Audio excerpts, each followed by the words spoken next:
We're for agriculture, for growers, doers, whatever it takers. We're for doing things with purpose. We're for the little guy with big guy dreams. We're for agriculture. We're for you. Nutrien Ag Solutions, leading the field.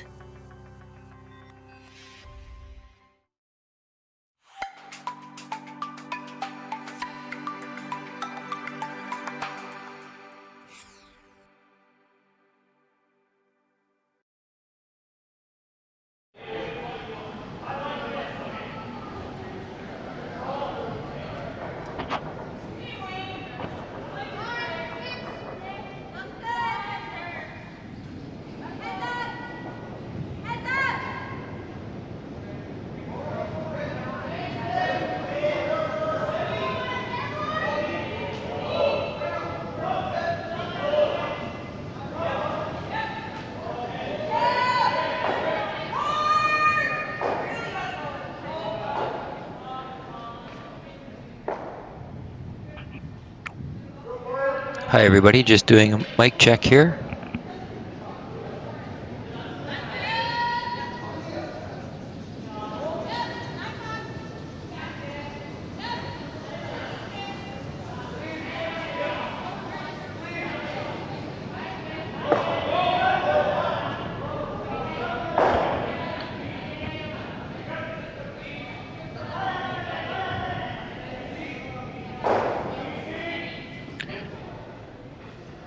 All right, everybody, we're live into the action here of the first end with Yanagisawa from Japan against Saskatchewan's own Jesse St. John.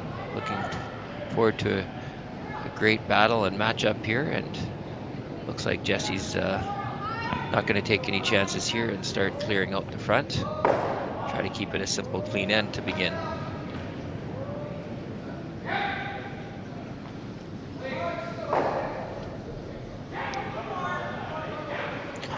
We got Carl DeConnick Smith, that's played with Jesse for quite a few years. He is the lead sweep on that side. Also joining Jesse is his for second is Jared St. John, his older brother, and throwing lead rocks is Tyler Ritchie.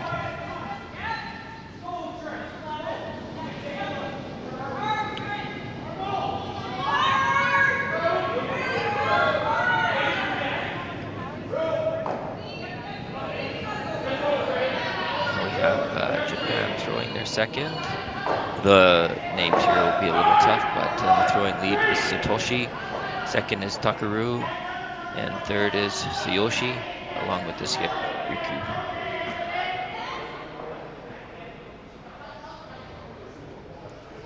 Guys are just replacing the guard here, just came a little bit deep on them, so that might change action a little bit, where Jesse might try to move some extra things around.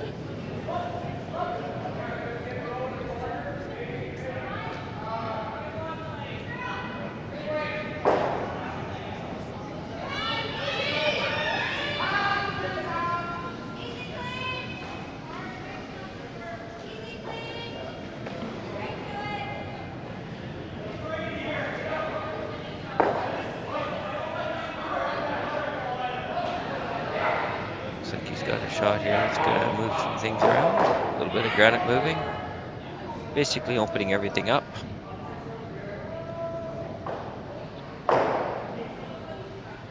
The ice here in Swift Current has been just absolutely awesome. You can talk to any of the players. I myself, Jeff Chambers, played this morning, and it's just so impressive to be the first event of the year here in Swift Current, but yet at the same time having world-class ice conditions for these guys to all play on. It's just tremendous.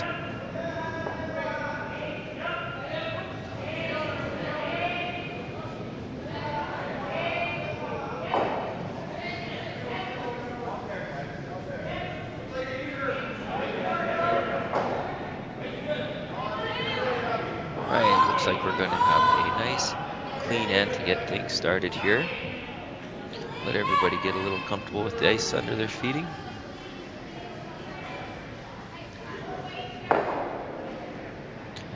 Carl's been playing a lot of years in competitive curling, and he's always wanted to be around on that weekend as he keeps battling it out.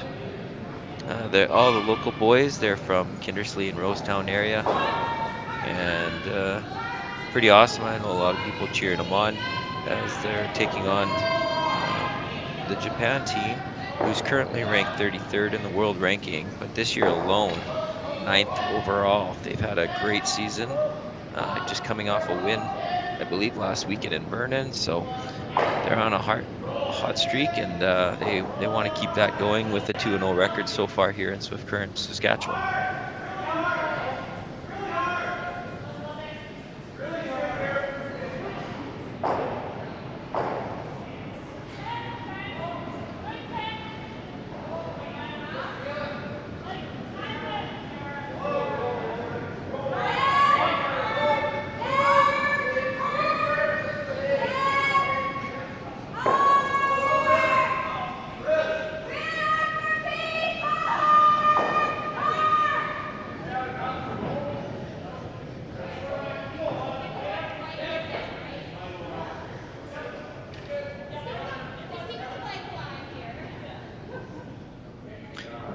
Jesse's just having a second look at this one, as he's thinking if he sticks there, if it's going to be tight enough that they might want to go around. So make sure he wants to get a roll out of this.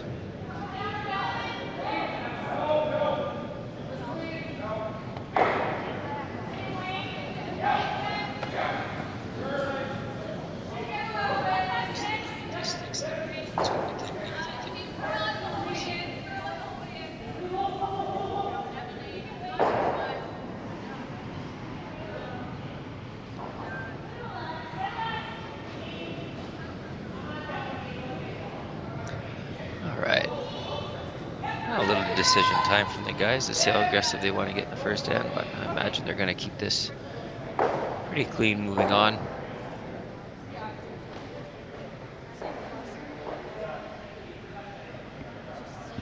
Most likely ideal if they can hit and roll and catch a piece on the corner, but more importantly, make sure to make the rock disappear, keep it clean.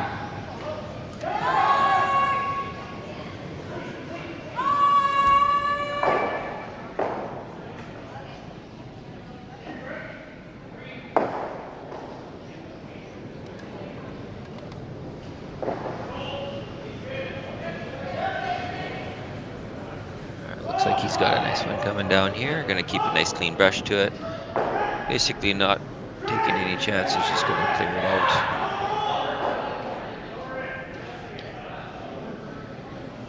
Jesse will try to put one over on the side a little bit. Different spot. A couple of different things. Learn the ice and put Team Japan out in the weeds just a little bit to see if they can trick them on alignment and maybe force a jam.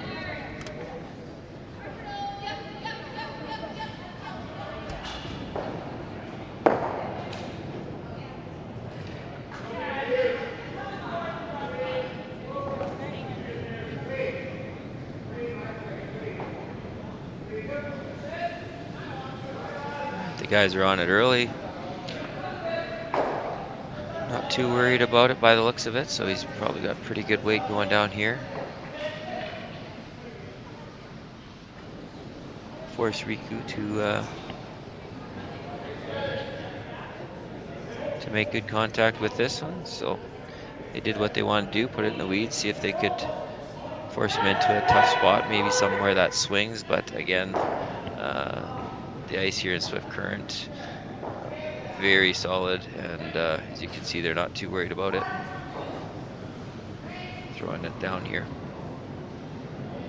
There's very few places that it's making any kind of significant jumps. So well, the guys have put it in the middle, and now Jesse's going to attempt his blank, and he'll just pick the turn that he wants to go with.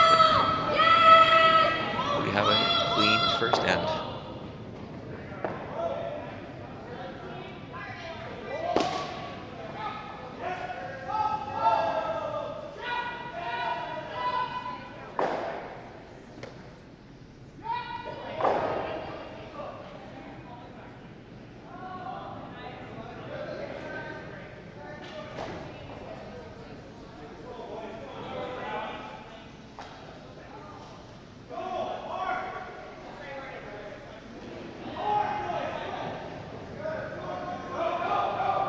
As you can see behind the glass there, that it's not many people down below, but the seating down below isn't the easiest place to see. So we see quite a few more upstairs now. Jesse had a little, obviously rough release there, so not too happy about that.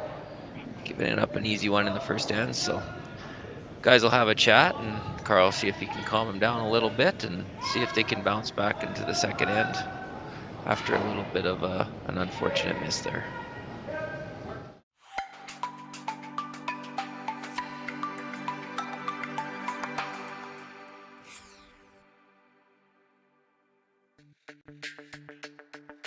We're for agriculture, for growers, doers, whatever it takers. We're for doing things with purpose. We're for the little guy with big guy dreams. We're for agriculture. We're for you. Nutrien Ag Solutions, leading the field.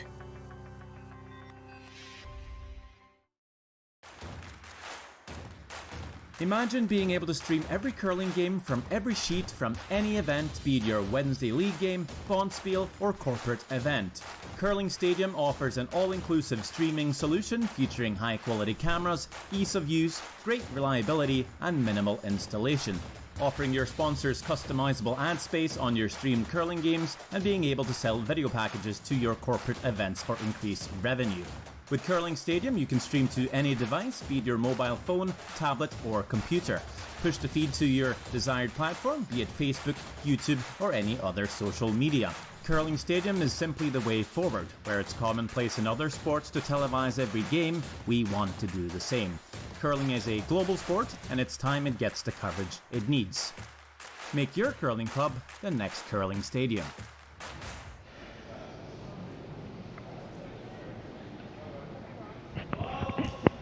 All right, we're back in action here to the second end. If anybody just joined us, Jesse just missed his last shot on the last end, threw it a little wide, so it gave up steal of one. So Japan has come back and put the first one out front. Now the guys are going to attempt to come around that and try to force action into the center.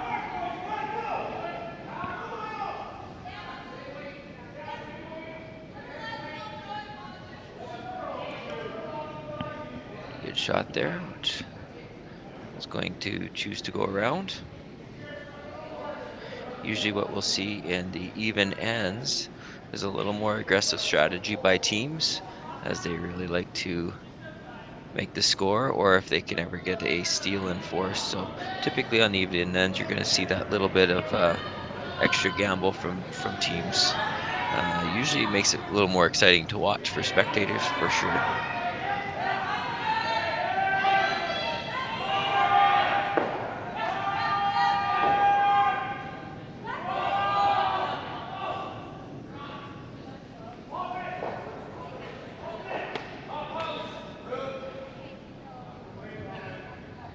Shot to the back of the house. We'll see Jesse try to get a piece of the pin now.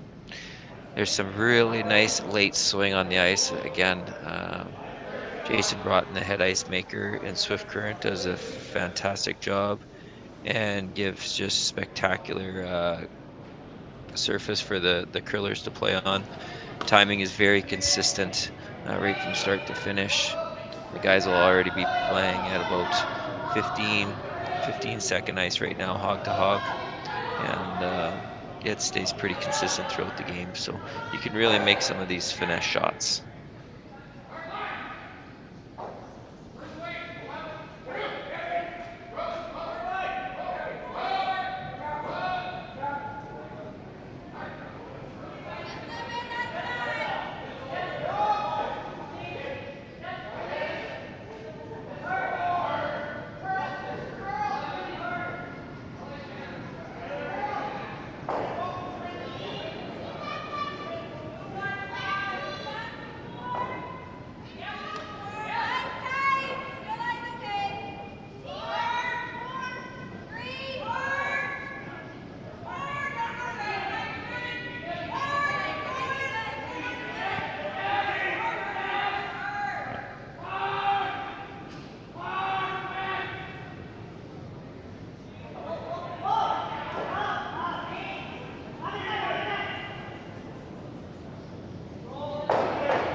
Okay, a little bit of run back action. So now the house is definitely opened up here. Jess will be liking the looks of this right now. So he's going to try to jump behind that corner. Try to sit too.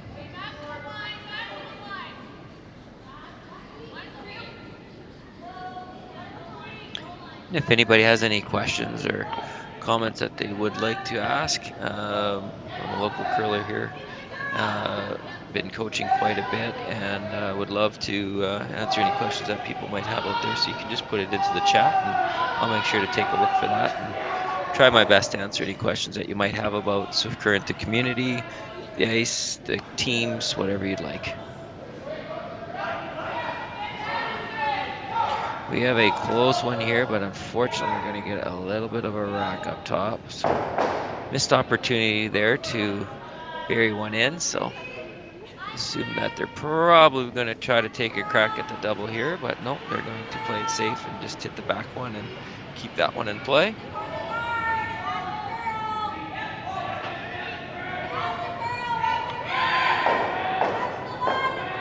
I'll try to give us some good updates as we go too for the different sheets. Currently the only update that I'll have for you is the Jacobson Laycock, the other semi-final game going on right now. We have Laycock that took one in the first end, and we'll make sure to keep you updated on that score as we go.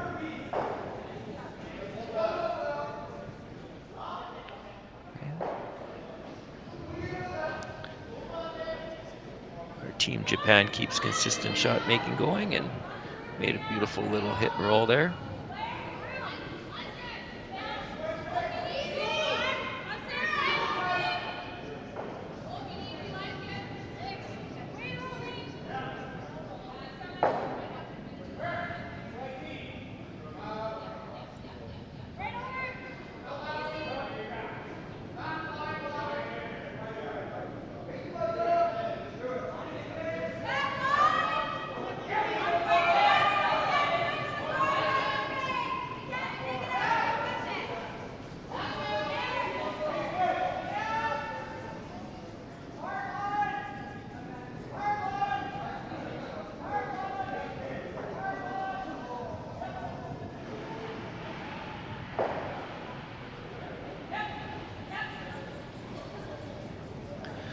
Okay, an unfortunate little miss there. They were maybe trying to be a little too accurate there, trying to get a freeze on that back red one. So now it opens up the chance for Team Japan to clear out the guard, and Jesse's going to run out of places to hide possibly here, but I imagine that he'll try to get behind the corner guard to force the action there, but we'll find out shortly.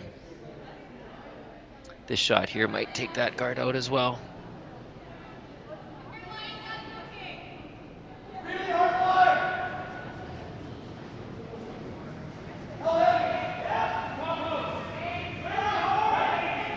Looks like he's going to make some grounded move. So there you go. So he stuck one. So Jesse's actually pretty happy to see that right now. That'll be his chance to get out of this end and actually still make an end out of it. So he's going to ask, I believe it's Carl up to shoot now. See if he can get one tucked in there behind.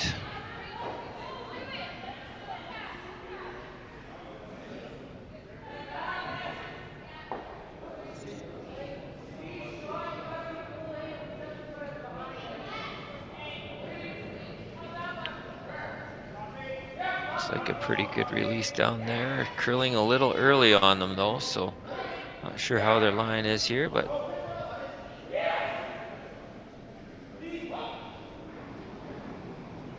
looks like they have a really nice one coming in here. Now they just need it to sit down. Looks like it'll be fully buried, which it is. Great shot by Carl, so it'll force the run back. Again, it's very hard to hide rocks out on this beautiful ice surface. You basically can put the broom down. As you can see, he's just setting it right in the middle of the rock. And with a good throw, this should be able to stay there with sweeping down there. And pretty routine shot for a lot of these high-end competitive teams. they're definitely not scared of the straight run back. So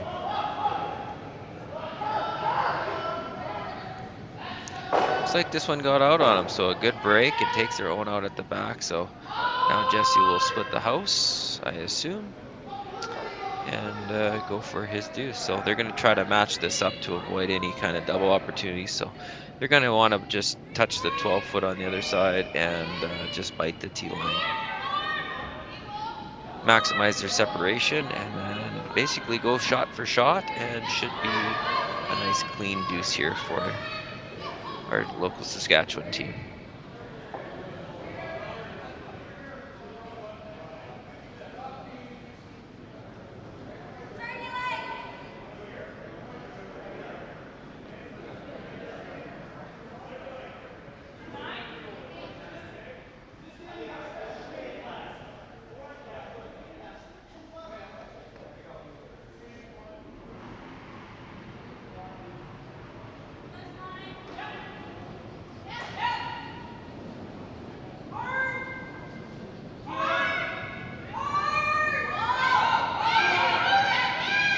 Solid throw there, so hopefully they can, again, like I said, hopefully the guys can go shot for shot.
He's got a nice hit and roll to the middle, so this will change it a little bit, not a lot for Jesse. They got to figure out where the easiest spot is to put this, if it's a hit and roll or just stick on the nose, just to avoid the double. But what they're going to try to do is get right to the nose, and then Team Japan will have to have a decision whether they just want to hit the shot rock or if they want to try what will be a very, very skinny double.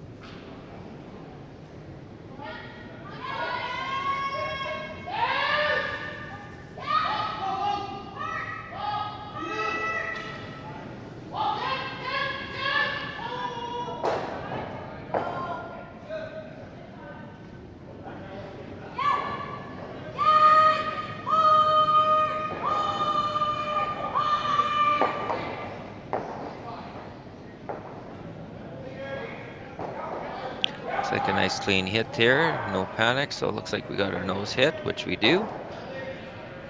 So now it'll look like a very, very skinny double opportunity, which can always be dangerous, as we know. Or hit the shot rock, and they've decided, the skipper, Riku, he's called it right away. His third was kind of thinking that just hit the back one and concede the two, but they're going to give this this double a run. Also a nice spot too, because they're forcing him into an in to out move, and it's not normally played that much that way. So let's see if they figured out the ice. Because again, it's running really good, so they'll probably try to trust that the best they can. So they put a little bit of an early sweep on here, which typically says it's moving on them a little bit. Just come up a little too, just a little too much and over the top. So that leaves Jesse as free draw to the middle, and he just has to catch any part of 8 foot, and then we've got this game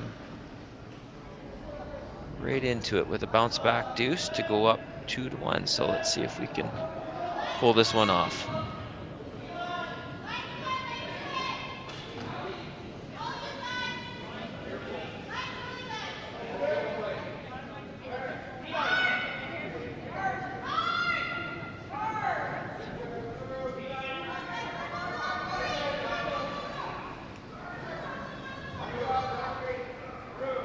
Rocks out of the hand, and the guys are just doing some light cleaning, which is saying that it has maximum speed so far, and they're going to sit back and watch, and now they're going to hope it comes to a halt. It is very close. Let's see if they can get up. There we go. Nice bounce back deuce by Jesse. Couple good solid throws and bounce back with a nice deuce in the second end.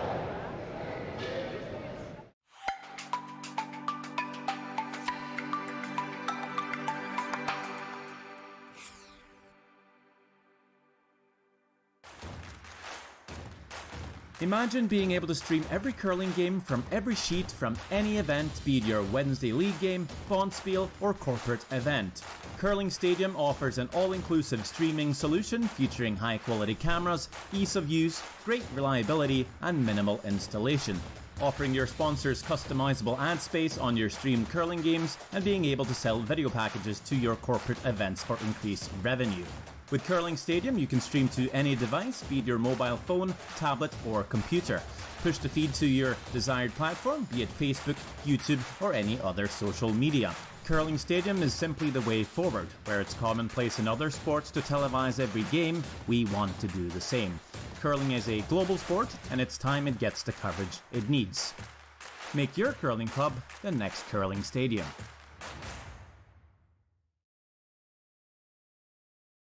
Just got our shipment of logos here in for our next event, which is going to be the mixed doubles. As you can see, there's a few of them. There's roughly 20 logos per sheet to be put in for the mixed doubles, along with a couple of extra little dots. But all our logos come from Jet Ice. They are the best logos to put in.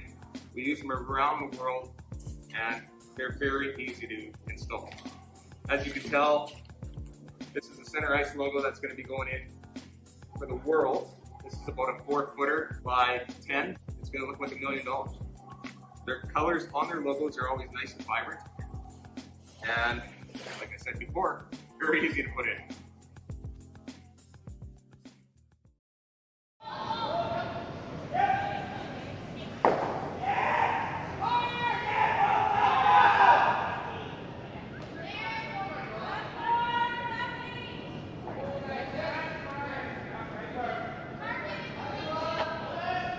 All right, we're back into action where Jesse just took a nice 2 in the last end. Just to give you a little update, we have Ashley Howard also taking on Shirley Orsted. Howard, the first end was blanked, and now we have Ashley Howard drawing against looks to be like 3 of them, so she has to catch the 4-foot here. Looks like she has pulled off a great one. So yes, she was facing 3 with her last one, but came up clutch and so took 1 in the second end. So Ashley Howard is up 1-0 over Orsted after 2.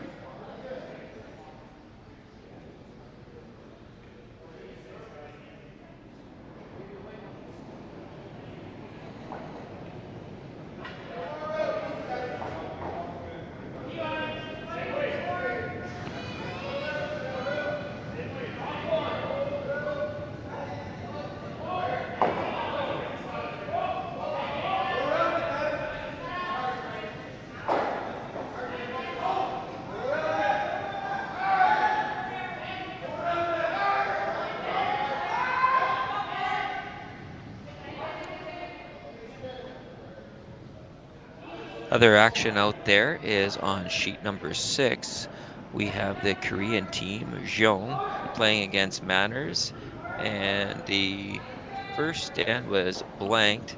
And then Team Korea took a 3-rock lead, 2. And in the third end, they're sitting pretty good too. So definitely putting some pressure on to another Saskatchewan rink here. And we'll make sure we keep you updated on that as well. In our action here, you can see we're getting lots of rocks in play, and now Carl's coming down to just to go over a few things with Jesse on basically some outcomes that can come out of the different placement of these rocks. So it looks like they had a good chat about it, and they know where to put the guard. Looks like close to a center line guard. They like the way they're sitting in there, so hopefully they can keep applying some pressure onto the guys from Japan.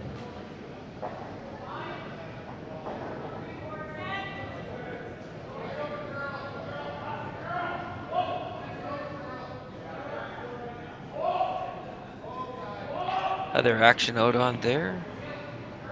It shows Mitchell against Team Barber. And Mitchell just with a nice little hit and roll to take their one.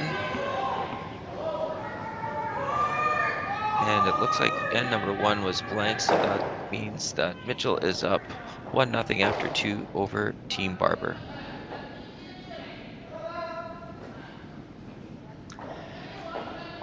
Okay, so unfortunately that guard came up from the boys a little too much, opening things up, so that gives the opportunity to Team Japan to see if they can clean up a couple rocks here.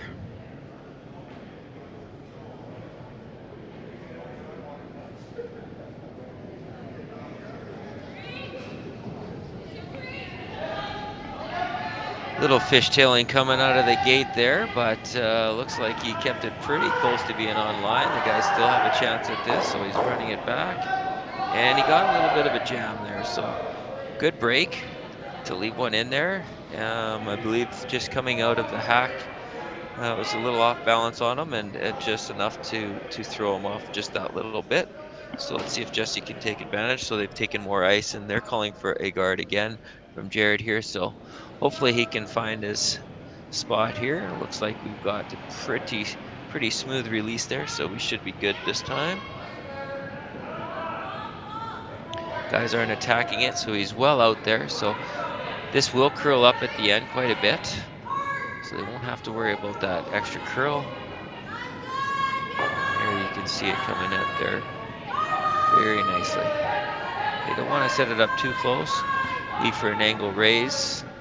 There's always going to be an angle raise there, but you don't want to make it super easy on your opponents, so you want to make them work for it a little bit, and that's what they've done. Looks like he's got his line, and again, just as I commented before, the ice is running so nice that basically you put that broom down where you want it if you're throwing any kind of peel weight, which we have going on here. And if you have a good release, the sweepers will definitely be able to hold that all the way down and get the line they need. Now that they overcalled and actually spun another one in, so a little bit of a missed call there. They were actually sweeping that a little bit, and they had to been a little bit wide on the release there. So Jesse's going to be loving that, and most likely will be throwing up a guard. They're going to be looking for the higher guard just over the hog line, otherwise known as a 1 for the guard. There's different positions all the way back that a lot of curlers use. 1 is just over the hog line, 2 is halfway between the hog, 3 is a tight guard, and then the zones carry on from there right till you get to a 7, which is right on the button.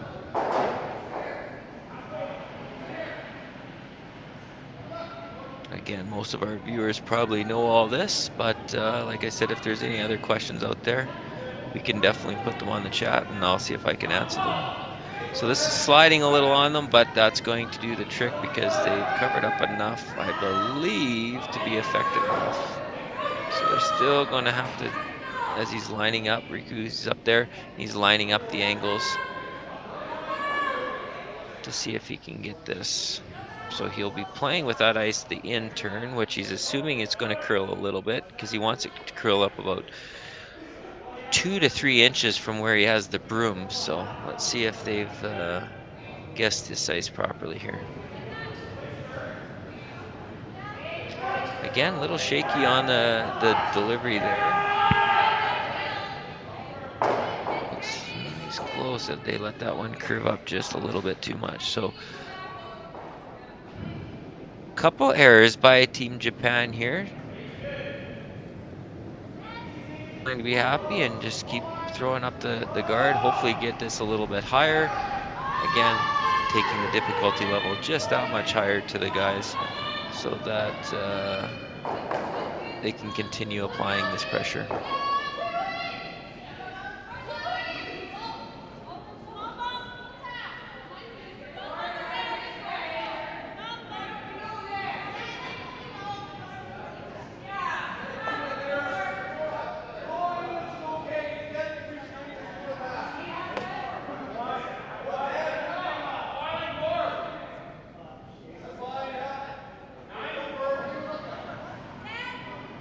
All right, the guys are much happier with this one.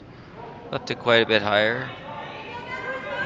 Actually, it's coasting in there, so, but still does the trick. There's still angles there, but again, oh, we have Riku. He's going to change gears now, so he's going to go from chasing to the aggressor. So he's going to try to get into there, the top 4 foot. The rings are shrunk up quite a bit as the St. John rock is in about the middle of the 8s. So, but if they can get this in the top 4, they're going to feel like they're going to try to generate their deuce that way for this end. But they're definitely taking some consideration here.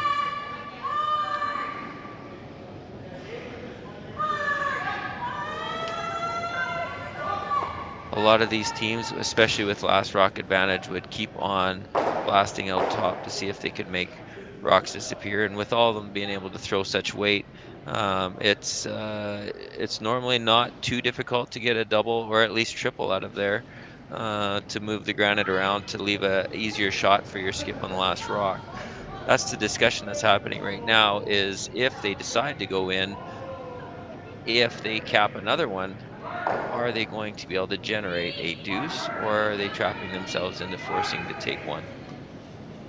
So you can see the team has kind of decided together on this after a good little discussion that they are not comfortable with going in quite yet. So they're going to take another run at seeing if they can open some things up and move their red rock closer to the house. Definitely a safer shot doing it this way, but again, strategy is up for debate. Some would definitely agree with this call, some would agree with the draw in. Basically, the best strategy is the one that you make. So we'll see what happens here. If he makes a shot, it'll be a great thing. If not, then people wonder why didn't they go in. But that is the beautiful thing about curling, is there's no same way to do things out on the curling ice to generate points. Every end, every situation changes. All right, so we got some action this time, and as we can see, almost cleared everything out of the house. In fact, wow, he did. So just like that, as I mentioned, the whole end can change with one big shot. The way these guys can throw, and you can see that totally cleared it all out. Left a lot more room for the skipper. So now Jesse's going to simply draw around there and force them into chasing, but Team Japan is going to be really loving the fact of that last shot there. And very happy that Yamaguchi, a real big pistol.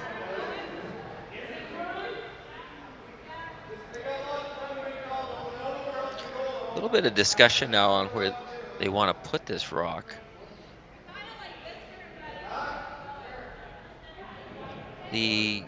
Typically the obvious one would be to go through the center and in between the yellow, because they'd have the yellow or the red as part of the guard where Carl's tapping right now, so you can get it very, very fully buried. But for some reason, the front end came down and has talked Jesse into going wide around the outside corner.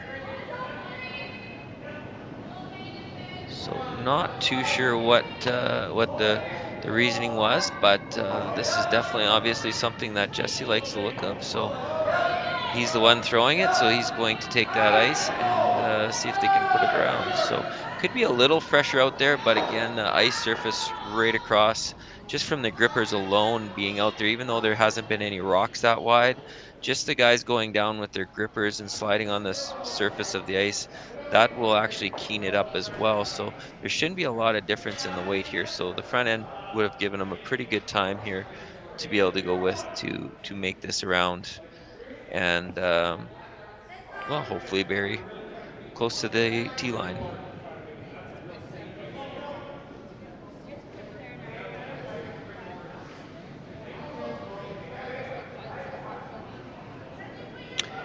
As the rock's coming down, just a little update. So in end number 2, Jacobson was forced to get his 1.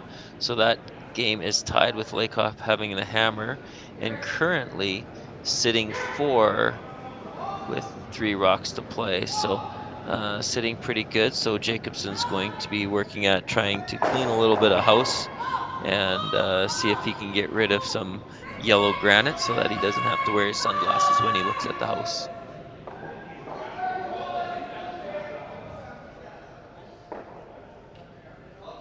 Okay, so Jesse played a beautiful shot in there. Didn't quite get it buried. Again, when you're going around one rock, not the easiest thing to... They're leaving it up. Are they going to go for a long run back? Or they could probably get 3/4 of that rock or half a rock with hack weight, and then they would sit their shooter there. Would give the potential for a hit and roll back, but they definitely could, to get a large chunk of this, even with hack, probably get to almost 3/4. So won't be a huge roll if they decide to go with it. But again, it's a precise shot. It's a very well guarded. 3/4 of that rock is fully buried. So good shot by Jesse there.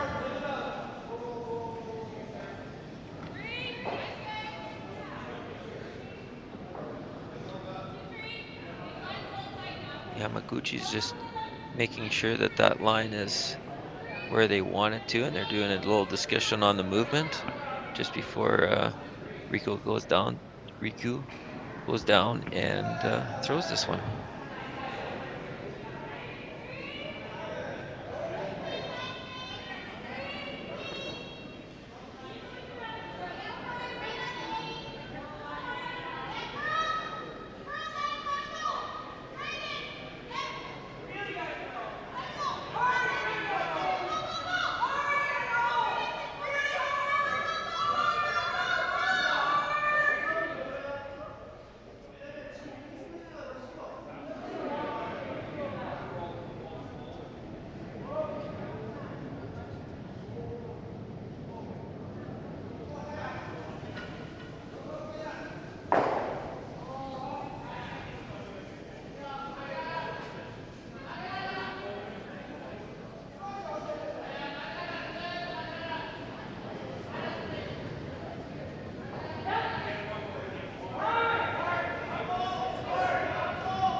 Okay, interesting play. They were just a little bit light on that one, so opens up Jesse to lay another one in. So he's got to decide where he wants to put this one.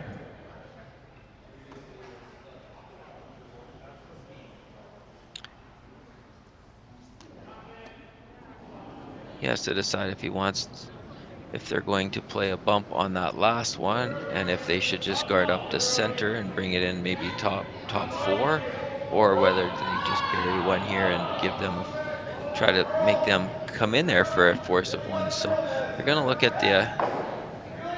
what they want to do. Looks like Jesse just wants to take one right in, bury it, and let those guys kind of draw in towards the edge of the button area for their single as they face 2 in the 4-foot. What they don't want to do is make sure that this is in the open at all and leaves any chance at a double, because that's the only way right now that Japan could get a 2. So Looks like they're changing their mind again here.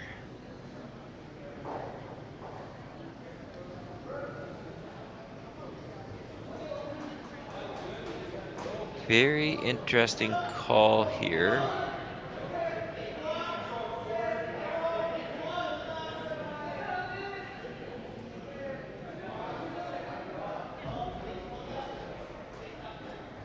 With that sort of ice, it almost looks like they are just plugging this up, but I'd be surprised because that would leave an opportunity for a tough 2 or an easy draw in for the 1. So kind of shocked that they're taking it up this far outside when they could come around the middle and put a really good force on. But let's see what Jesse has planned here. Maybe he'll surprise us, and I hope he does, and this works out to give them a steal of 1.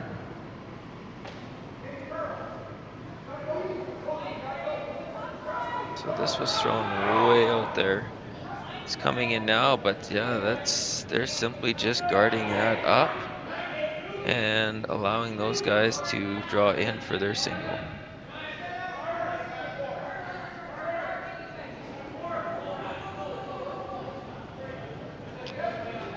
They're looking at the possible run back for 2. They've got a couple ways to do it, actually. They could actually throw at that one that they had just thrown down there as well.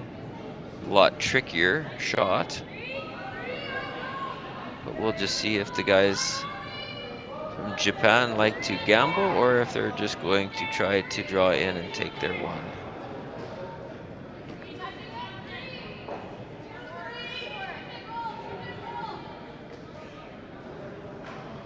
There's actually some room there. It would be threading the needle, but they could come down with just back line, out turn, and make the shot as well. But that's the high guard up there would make it very, very difficult coming in on that angle. So looks like that's what they still want to do, though.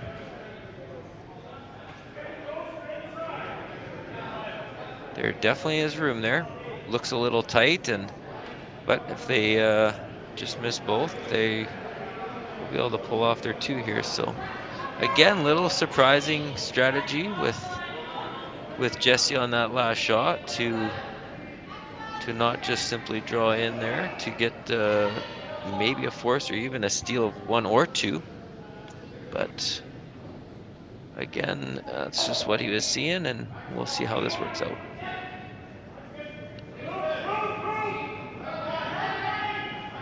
So, attempt for their second shot. Should see about back line, maybe hack.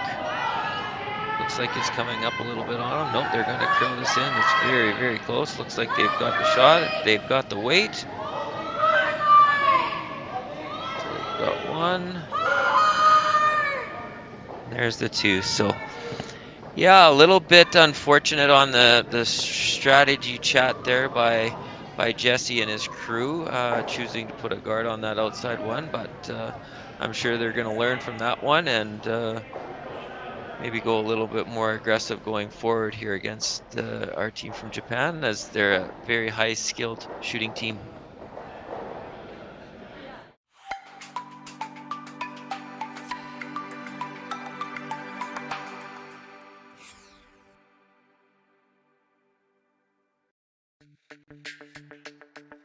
We're for agriculture. For growers, doers, whatever it takers. We're for doing things with purpose. We're for the little guy with big guy dreams. We're for agriculture. We're for you. Nutrien Ag Solutions, leading the field.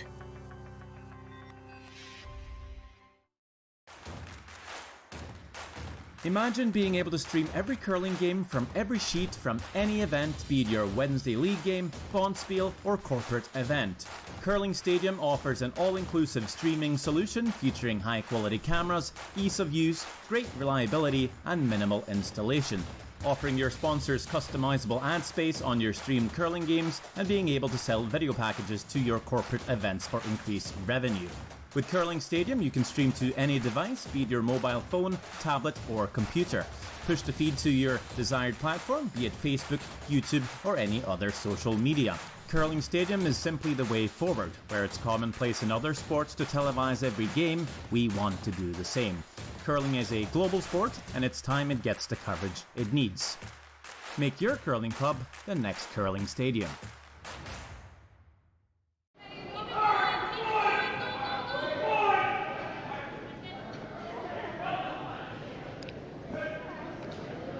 All right, we're back in action, and Yanagisawa managed to get a very difficult 2 on the last end with some precise shot making with his last one.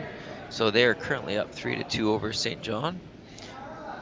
Just some other upkeeping. We have on sheet 6, we have Scott Manners that managed to get 1 in the last end against Team Zhong from Korea. He's in a little bit of trouble this end, but they just managed to make a very nice freeze into the pocket. So that end will be pretty interesting. There's a lot of action happening in the 4-foot.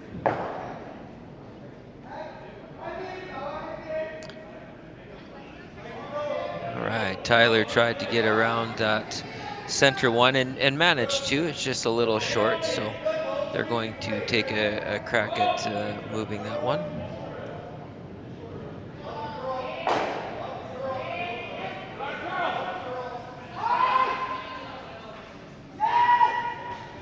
And in our other semi-final action, Jacobson and Laycock are still tied at 1, with Laycock having the hammer. They are now in end number 4.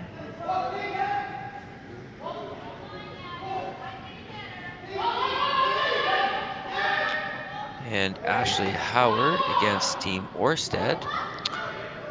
Ashley has taken 1 in end 2 and 1 in end 3, so they're coming down halfway through end number 4. A pretty clean end on that game.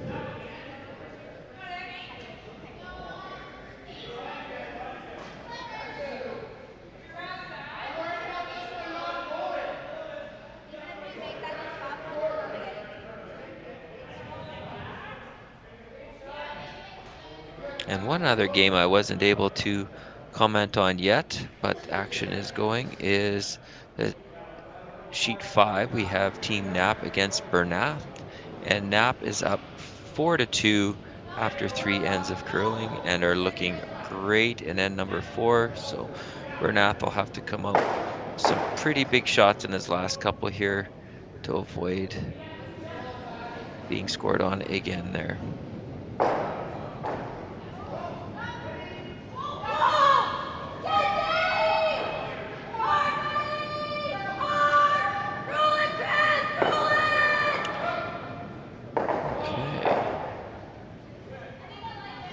This one was sliding a little wide, and he definitely got it out there, so I don't think it's coming back in. So fortunately, it's just catching the outside and rolling out. So Tyler just got a little wide on that slide, and so now it'll be a pretty clean end going forward.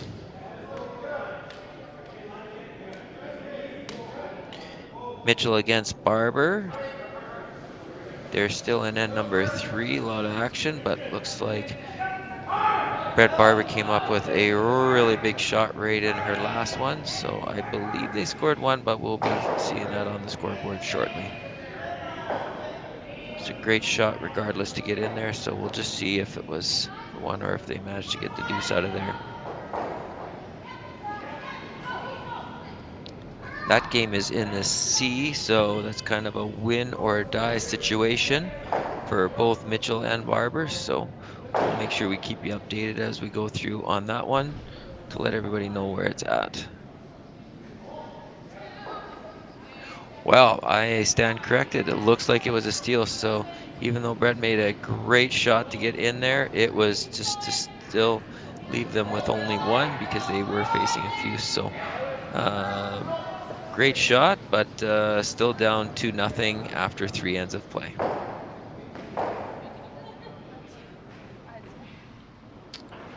You can tell in our game here, it's basically back-to-back action, so it's going to be a pretty clean end for us to watch.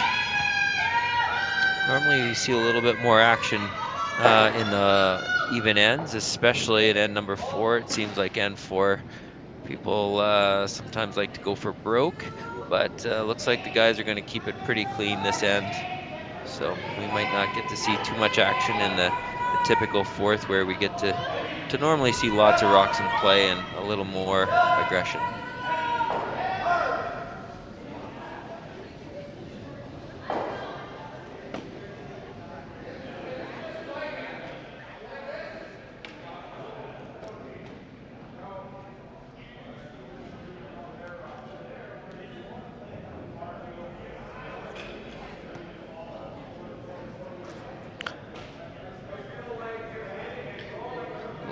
I see there's a few more people watching this game now, so it's great to have you. Hopefully you enjoy it. I'm sure that there's a lot that are from Japan that are streaming in, so hopefully you enjoy the game here. I've probably been muted out already by you, but that's fine, and because I sure the heck can't speak clearly enough to make any sense of the Japanese language for sure. It would be pretty embarrassing on my part. It's my chance to thank the curling stadium. Ever since we've put it in the Swift Current, it's just fantastic to be able to watch the games and watch the action that are going. We've got some new great sponsors that you can see on the ice surface. S3 Group came and really stepped up in our community to help out with sponsorship. And again, Curling Stadium approached us last year, and it was just fantastic. And it's brought some really big events to Swift Current, Saskatchewan, which only houses about 16,000 people, but yet we're very famous for hosting big events. 2010, we hosted the Women's Worlds, which was one of the most successful Curl Canada events that they've had. And I can speak, I was running the patch at that time, and I can promise you that there was no shortage of partying and having fun.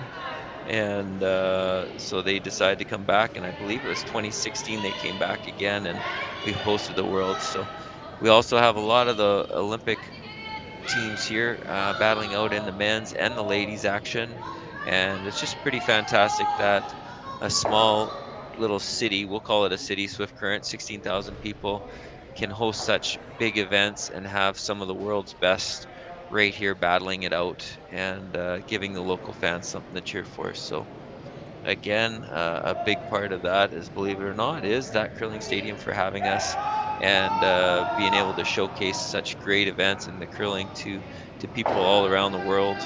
And it's definitely taken notice for sure. So thanks very much. All right, Jesse's decided he's going to avoid shot rock right now and make sure he gets off that little cleaner on the outside.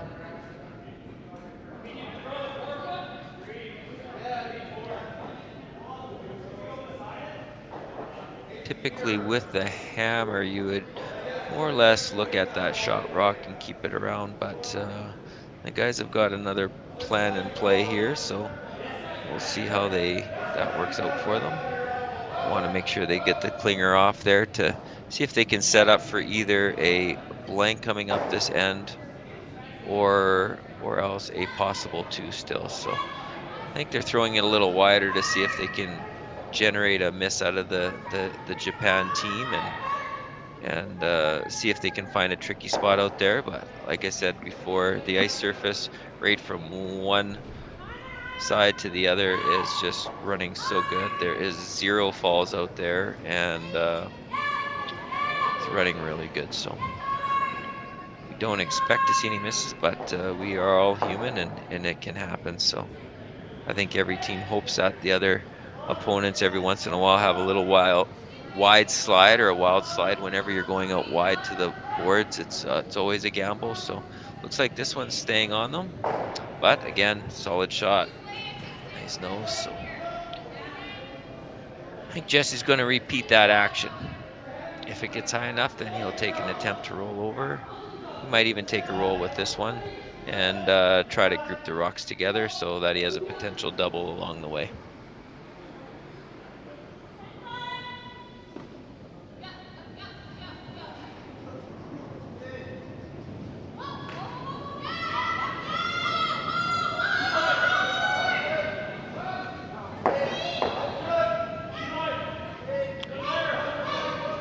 floating on them a little bit. So this a little tough to get in, and it's not. It's going to hit and roll out. So fortunately, that's leaving the opportunity for Team Japan to be able to split the rings here and basically put the force on for Jesse on this end.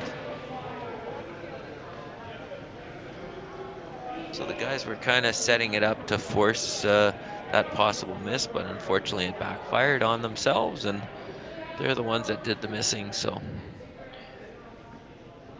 we'll see if they can get it back together here, and hopefully they can score their one and tie this game up and see what happens in the second half.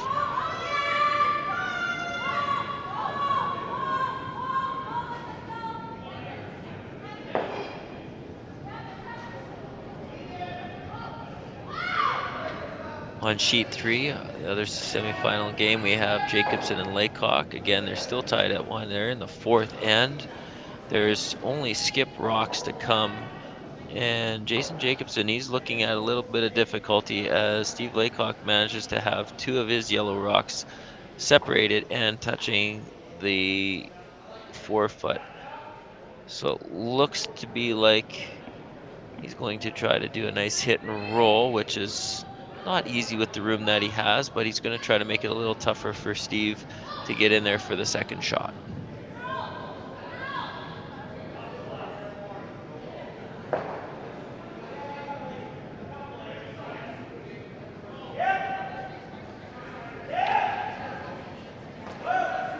Right, interesting situation. I didn't see the call here, but going to assume that Jesse's either going to try to get a hit or stick on that side and just keep it open, or he might gamble and see if he can get a little bit a roll under. Yeah, that's what Carl's looking at right now. They're going to try to get a little hit and roll somewhere under that corner rock to see if they can force a little bit of action still. So just going to try to get his in-turn going here a bit and see if he can get a nice hit and roll behind the corner.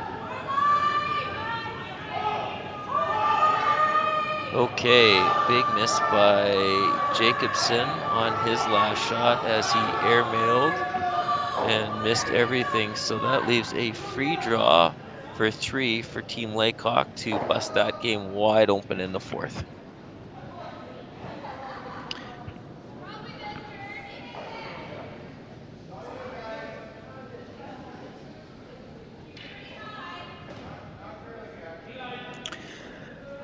Now this might look like a straightforward shot and wondering why the discussion, but they're thinking ahead too and not taking anything for granted, and they're thinking if they could just get a little bit hit and roll to the outside, that they're going to force Jesse into a little bit of a harder hit and maybe force a little bit of the roll. And especially with Jesse having a couple wide slides so far, they might be thinking that they want him to tease him with a hit and roll rather than a straightforward hit or a draw. So let's see if that strategy pays off here and if they can get a little hit and roll to the outside.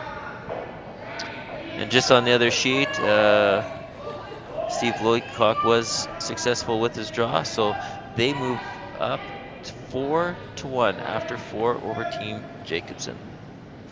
So Jacobson and his crew will get together and see if they can bounce back and make sure everybody's still feeling good and concentrate on a better second half.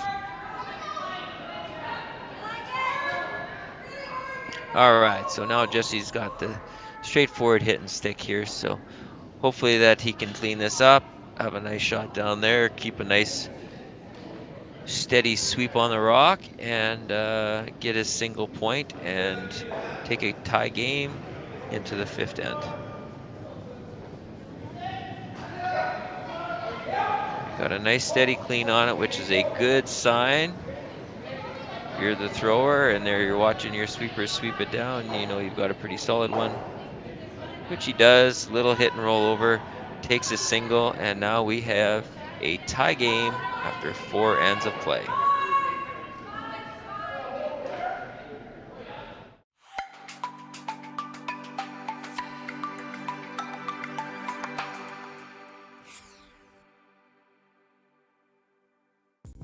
got our shipment of logos here in for our next event, which is going to be the mixed doubles. As you can see, there's a few of them. There's roughly 20 logos per sheet to be put in for the mixed doubles, along with a couple extra little dots. But all our logos come from Jet Ice. They are the best logos to put in. We use them around the world, and they're very easy to install. As you can tell, this is the center ice logo that's going to be going in for the world. This is about a 4-footer by 10. It's going to look like $1 million. Their colors on their logos are always nice and vibrant. And like I said before, very easy to put in.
All right, we're back into action here, and number 5 tie game at 3 with Team Japan with the hammer.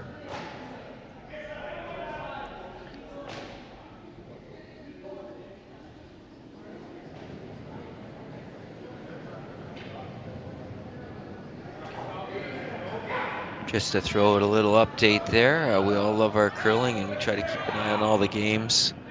And also in the men's, we have Knapp against Bernath. They're in the B division, right, or the second division right now, but Knapp managed to steal a point in end number 4.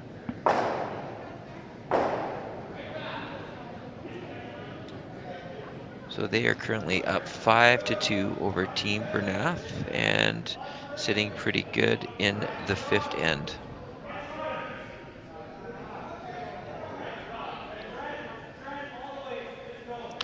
And again, Team Lakecock up 4-1. They're in the A semis. They're in the 5th end now, 4-1 lead.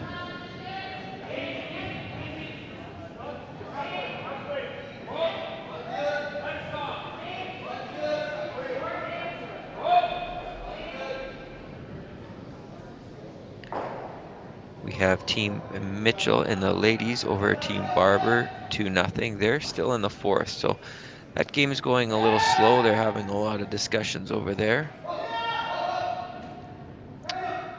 But they are in a win or out situation, so every rock matters, so they're making sure they don't take anything for granted. They are in skip stones in end number 4, with Team Barber sitting 2 buried currently.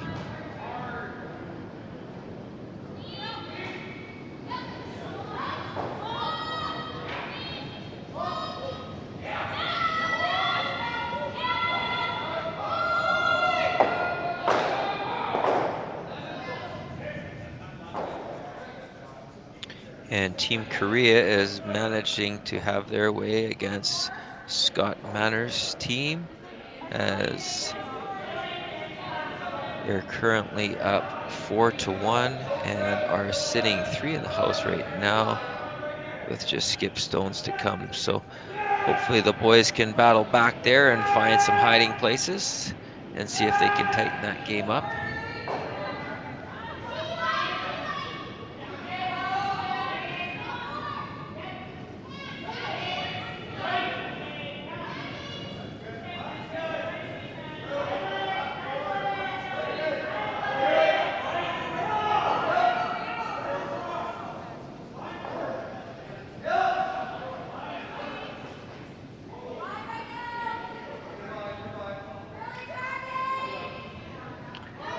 All right, we have a pretty clean end going on here.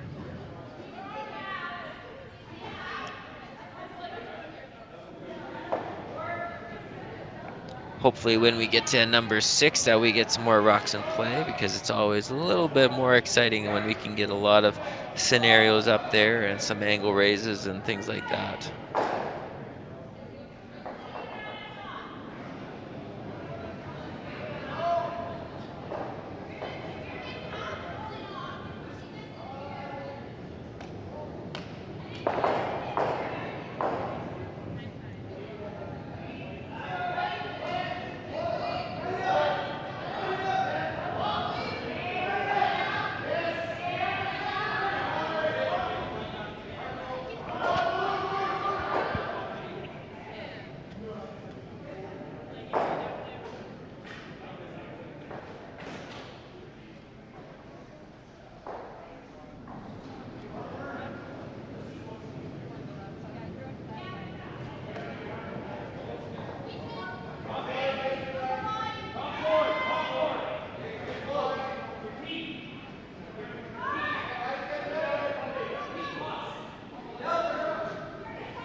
Okay, nice little draw behind there by Carl.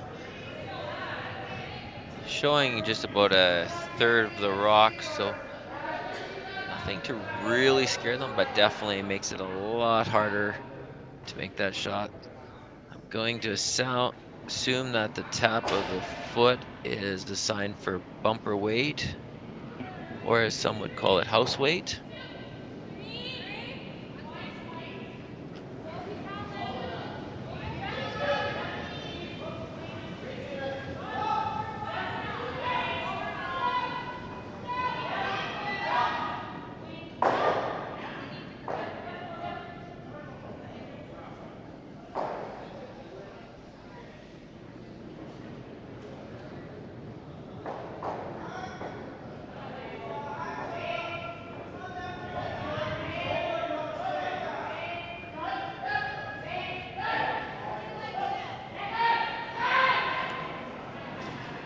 Oh, that was close. Just came up on him a little bit. That's it. The tough thing when you go down to bumper or board weight is that it definitely will catch more of a curl. And that definitely surprised them. They weren't pounding that really early, so I think that just kind of jumped up a little bit more than what they expected. So that opened up the opportunity for Jesse here to either bring another one around and try to get it closer to the tee line around that kind of corner guard closer to the middle, or they might just choose to guard up their one that shot rock at the top 8, which is looks like what they're going to go with. So again, a couple different choices. A lot of different teams would might look at this a little bit differently, but again, it's what you're comfortable in throwing and the style of play that you like. So never a bad call to guard up something of your own there, especially when you're trying to steal or at least force the other opponents into only one.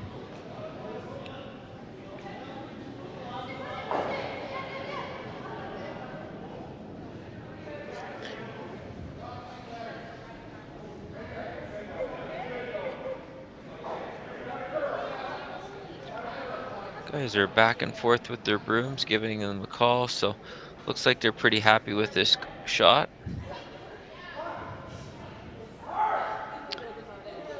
Probably should have been on that a little earlier to get it to curl a little bit more, but that'll be enough.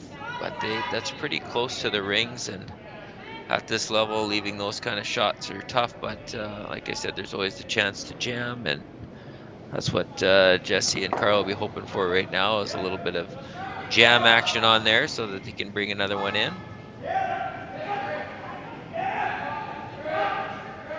But they're in good shape, because even if they make the double here, they'll be able to draw in behind that somewhat of a corner guard and still put the pressure on. So the local guys are in good shape here in this end.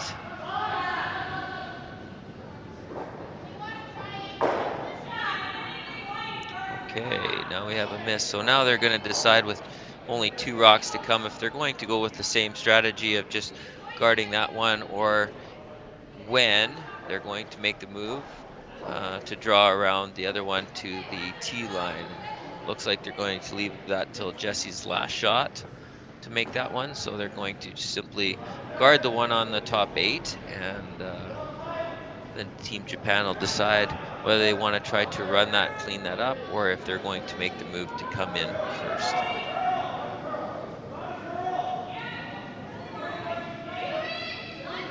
Curling is a great game to think about strategies, and there's so many different ways to do it. It's many consider it like a chess game where you're planning ahead so many steps, and only problem is there's so many more scenarios than in chess that can happen, and not 2 ends very rarely or ever the same. So there's always a different situation, and there's always a different strategy and a different way of throwing the rocks. So makes it very interesting, and those out there that love to strategize, it's a pretty wild game. So here Jesse unfortunately got a little wide again, so he's been having a little trouble once he starts throwing it out there. He's been wide to the broom quite a few times today, so he'll definitely want to figure that out in his release and see if he can tighten that up, because now they have given the opportunity for Team Japan to get a little hit and somewhat behind the corner. So now they're going to be looking at if they can still generate 2.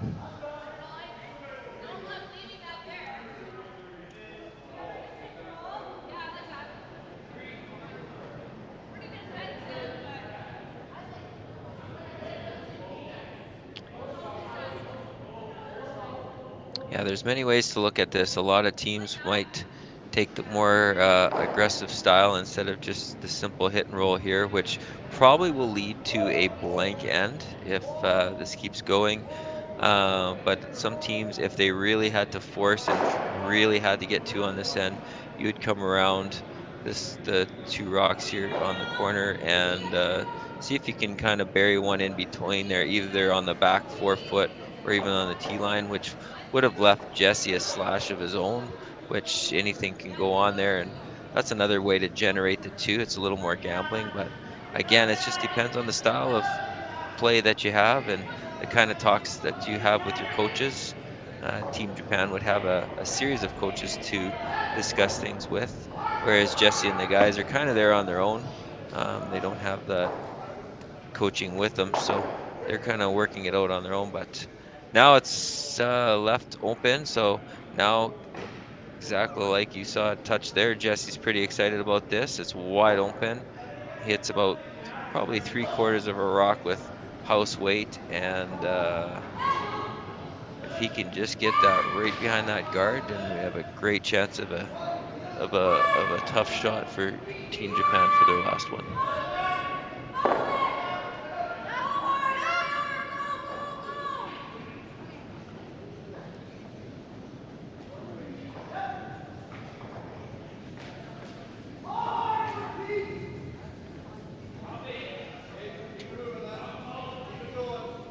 Carl's got the broom down, ready for Jesse.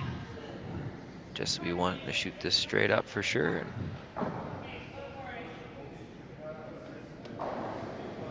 See if he can find this broom here.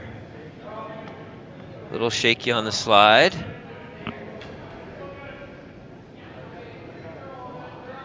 They're not touching it so far. Looks like we should get enough to chip it out, which it will. So another missed opportunity there by Jesse, just still having trouble with that slide in the broom, but it is early in the year, so it takes it definitely takes a while to get the legs under you to for that solid relief. Carl's having a good chuckle over it right now, but they managed to get it out of there.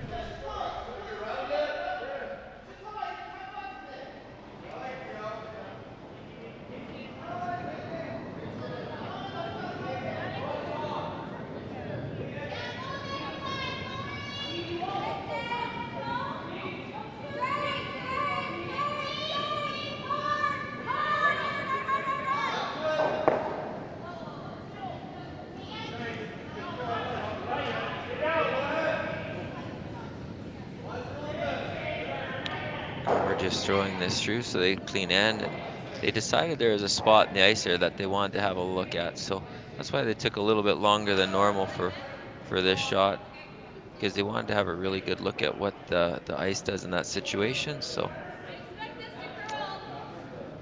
typically, normally what you'll see teams do, especially if they're on the clock in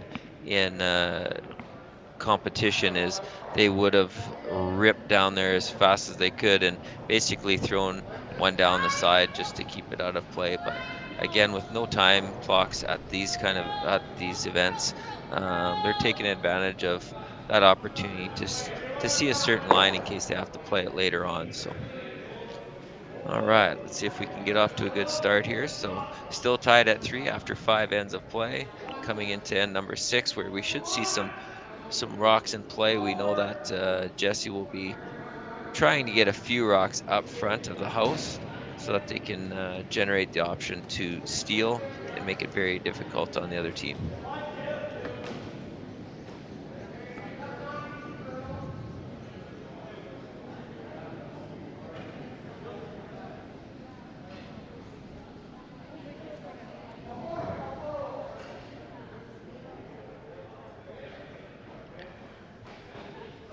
Well, that was very aggressive sweep, but again, the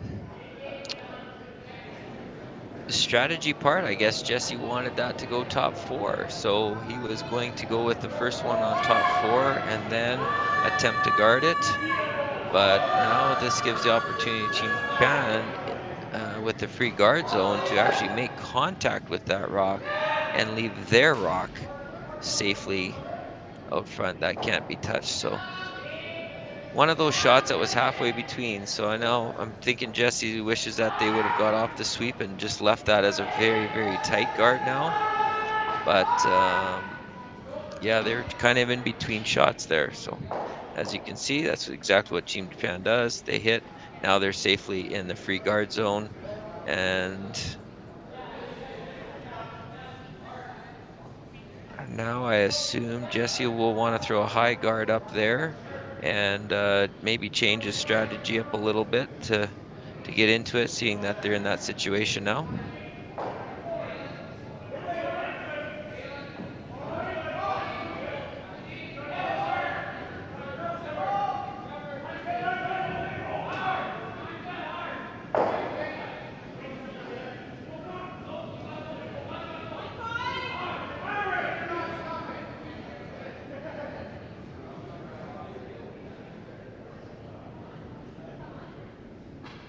Jesse coming up front to have a closer look, but he managed to get their guard in front.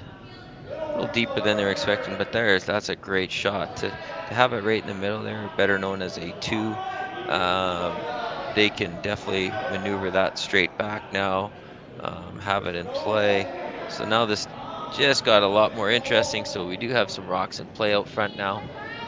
Team Japan will choose to be the first ones to come in. They're going to be looking at trying to get to top button with this one, and fully buried, forcing Jesse's crew to come down with Jared throwing to see if he can get a nice tight freeze on it. So we should see some great action here.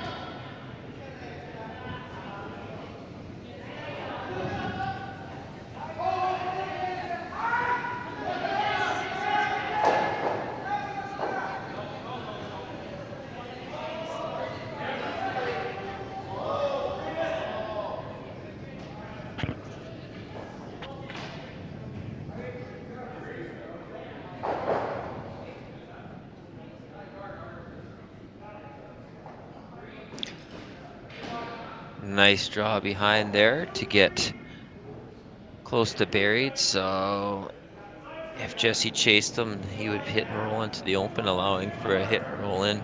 So he's going to go to the other side and see if he can get in there to top button, since there is room now. So he's going to choose to be the first one in towards the button. So the guys are both on it, which typically means it's a little light.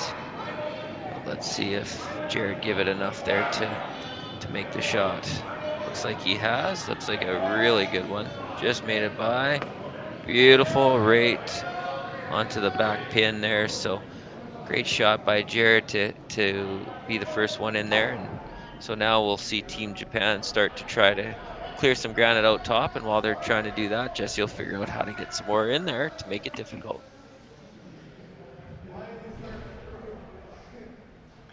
The only other update that I have currently is on sheet number 1 in the women's. In the C square is we have Mitchell against Barber, and Brett Barber managed to score 1 in N4, so they're down 2-1, and they're currently in N number 5, which is about to be blank. So they're going to be going to N number 6 with Mitchell being up by 1 with the hammer into 6.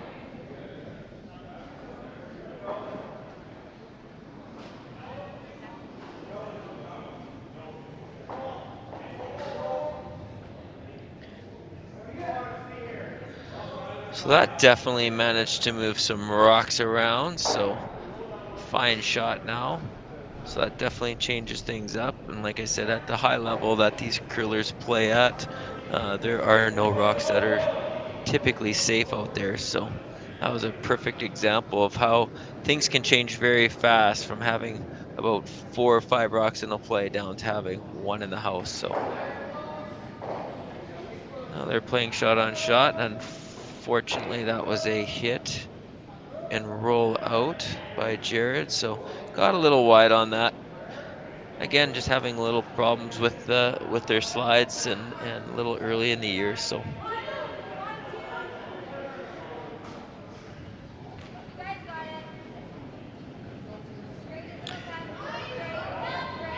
huge swing in the other game. In N number 5, Team Bernath made some great shots coming down the stretch there, and they scored a bounce back 3-ender against Knapp. So they are now tied at 5 apiece after 5 in the 6th end.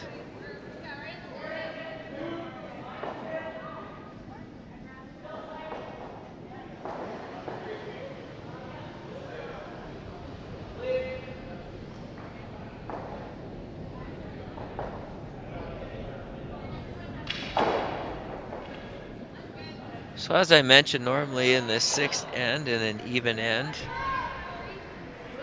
there's a lot of aggression to try to score multiple points when you have the hammer, or to basically, if you're without hammer, you're trying to steal a point, especially in a close game. And it started out a little messy there, but Team Japan, as you saw, came through and cleaned up the house. And now they are actually going to peel their own out. Now, many would think, why on earth would you just peel your own out when you could just simply draw behind it? Actually, they're not peeling it out. Now, I take that back. They are trying to split this by the looks of it.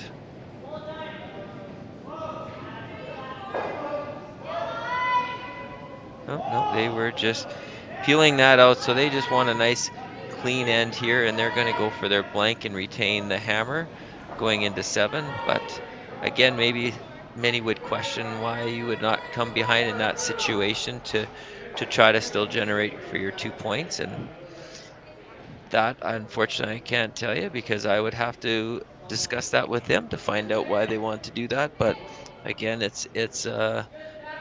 seem to be a team that like a nice, clean strategy, clean ends, high percentage shots.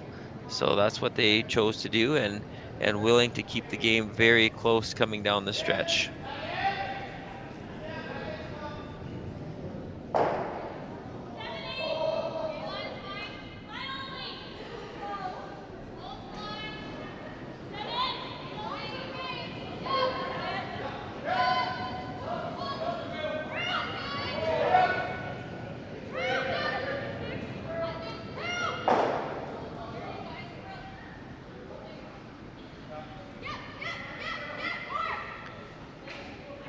I assume we're going to see some pretty just straight up shot for shot nose attempts here.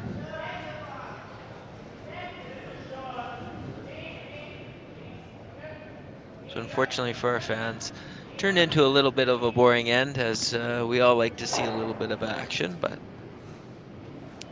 again, when you're the curlers out on the ice, sometimes keeping it very simple and very clean is a lot easier on the nerves. And so I'm pretty sure both teams at this point are happy with where they're at.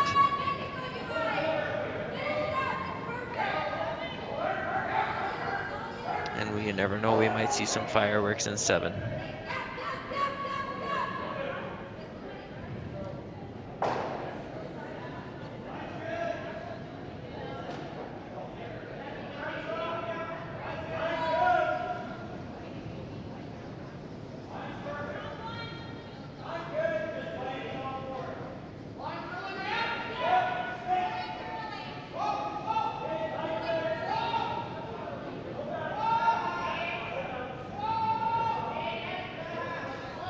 So an update on sheet 6, Scott Manners took one in end number 5, so they are down 4-2 in the 6th end, and Scott just made a tremendous hit and roll to sit 2, and Team Korea's in their last shot, so they're going to be forced to hit nose with what looks like to be bumper or board weight and score their single point.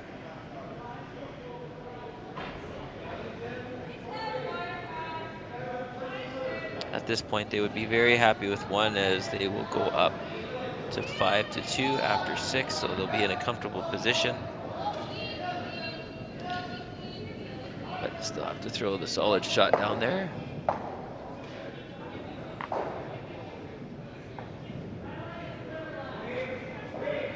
Now we have Jesse coming out. Let's see if he found his line on this one.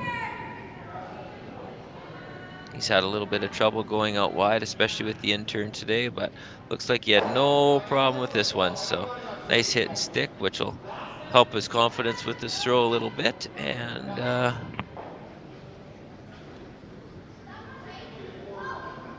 we've got 3 rocks to come in this end.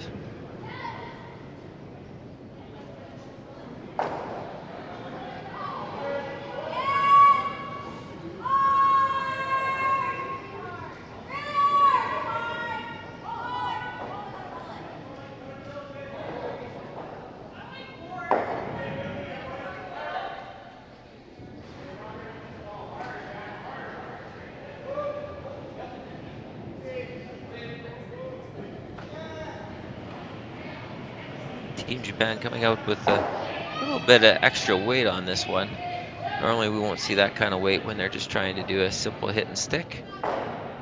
But confidence is up there. He gets a nice hit to the middle. Very nicely done. And just an update in that Manners and Team Jeong from Korea. Korea scored 1, so they are up 5-2 after 6 ends of play.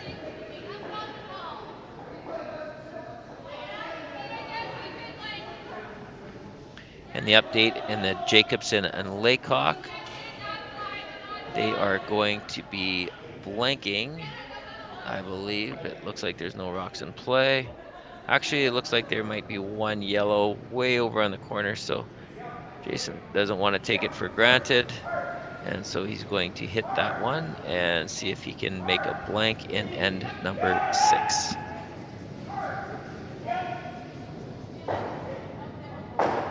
Jesse with a hit and roll.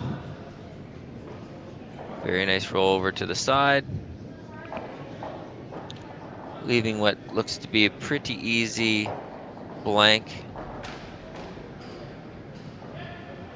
for Riku, as it is very close to the outside rings. We got a hard sweep going on here though, and it will, looks like it will stick around. So they might measure this one.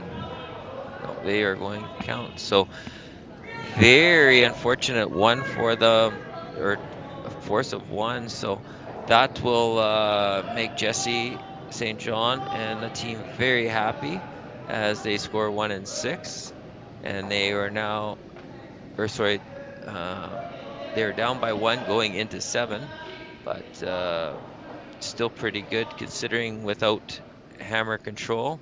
Anytime that you can force your opponents to 1, you're very happy about that. So the guys will be very happy, and Team Japan will regroup here and maybe question their strategy just a little bit, or maybe how they rushed that last shot. They should have maybe taken a little bit more time. They kind of took it for granted, but we'll see what comes out of this, and that should be a nail biter right to the last rock in the 8th end now.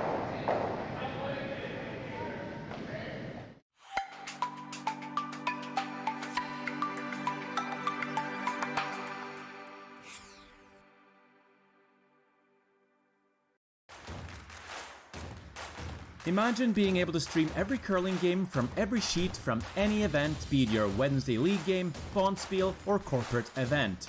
Curling Stadium offers an all-inclusive streaming solution featuring high-quality cameras, ease of use, great reliability, and minimal installation. Offering your sponsors customizable ad space on your streamed curling games and being able to sell video packages to your corporate events for increased revenue. With Curling Stadium, you can stream to any device, be it your mobile phone, tablet, or computer. Push the feed to your desired platform, be it Facebook, YouTube, or any other social media. Curling Stadium is simply the way forward. Where it's commonplace in other sports to televise every game, we want to do the same. Curling is a global sport, and it's time it gets the coverage it needs.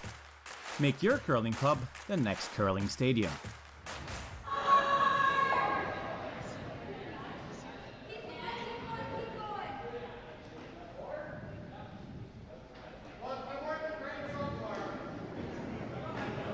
Okay, we are back with a nail biter after 6 ends, 4-3.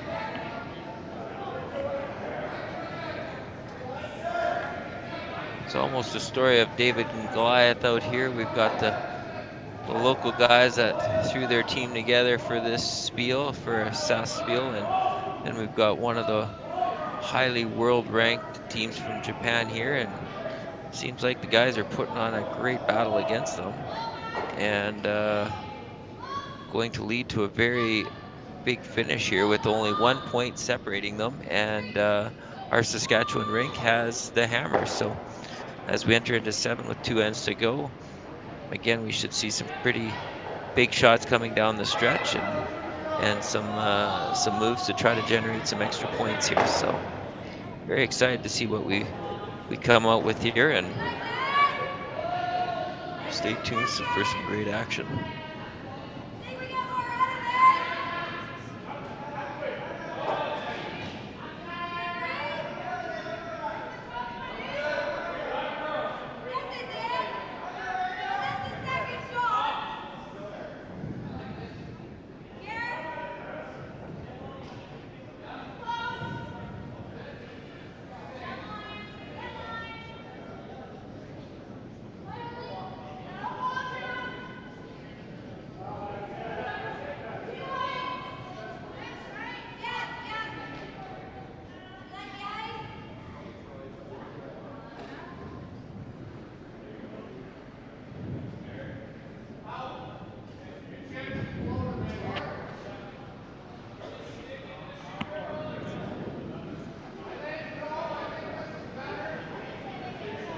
All right, the guys watching this one coming down. Normally not a good sign, as it means it's a little bit heavy than what they want. It's coming down just a a little bump, so sitting good, but looks like there's a angle or a straight on raise and what's called drag effect on the red rock. Should come straight back onto the yellow. Now I know looking down at it, it doesn't look like it's lined up that well, but one thing when rocks are very close together, the angles change depending on where you hit it. So if they could hit this onto nose, what'll happen is it'll angle that red, which normally would go across the top, but it should drag and pull it back. And I know Riku, he's expecting that there is 3 red rocks left and no yellow ones after this shot. So let's see if he pulls that off and if he's found the right angles there. Again, they're putting the broom right where they want to hit. They'll throw this pretty solidly. Pretty close to peel weight, I'm assuming. Little fishtail there, so see if that threw him off a little bit. Looks like it's a little tight. They're hammering it pretty hard. He's working very hard. Really good effective sweeper here.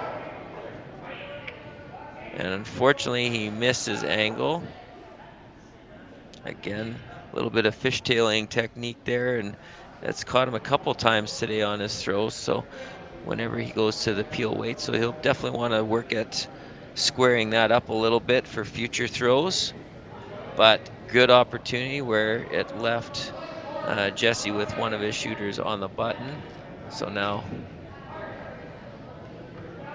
it looks of it, he's going to go for a little bit of a hit and roll here.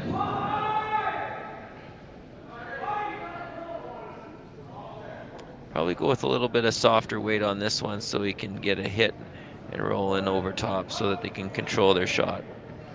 A lot of teams, what they'll do is throw this shot far too hard, and it makes the precise roll that much trickier. So typically you want to bring this down to a bumper or board weight just to get the roll. Fortunately, that curled up a little bit much on him, but still in great shape. Moved it over. There's no double there, so they'll be pretty happy with that result.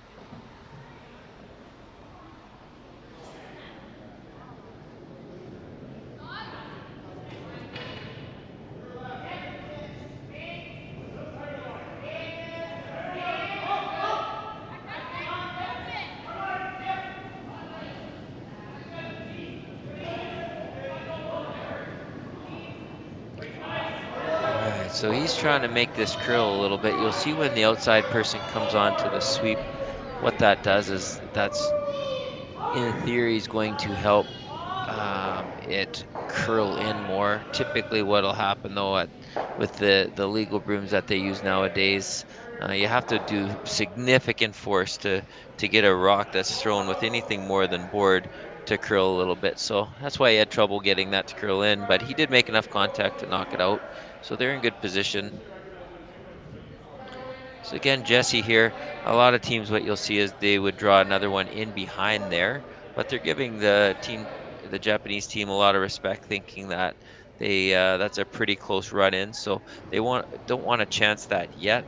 So they're going to play it safe and take the open hit, which is a little bit safer way of doing it here, and they're going to try to roll in a position that they don't set up a double right back. So let's see if they manage to do this. This looks like it's a little wide, and again it is a little wide throw, so not going to be happy with that, giving up that opportunity. Just not quite sharp this afternoon. Again, I'm assuming this is the first spiel for Jesse St. John and his crew of the year, and we know that Team Japan has been training and playing quite a bit, so it's a little bit different. Probably don't have their legs under them quite yet, so makes it pretty tough, but they're holding in there really close and making a really close game.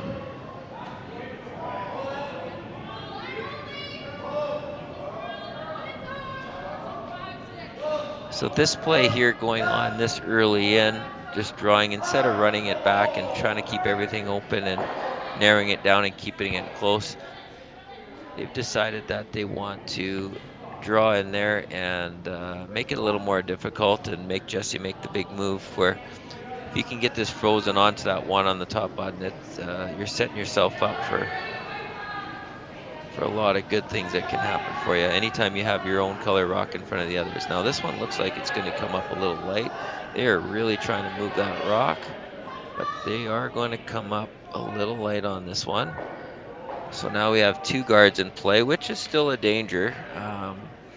It looks like Jesse should be super happy because he's got one buried in there on the button, but that can definitely get you scary when you see 2 red rocks out there.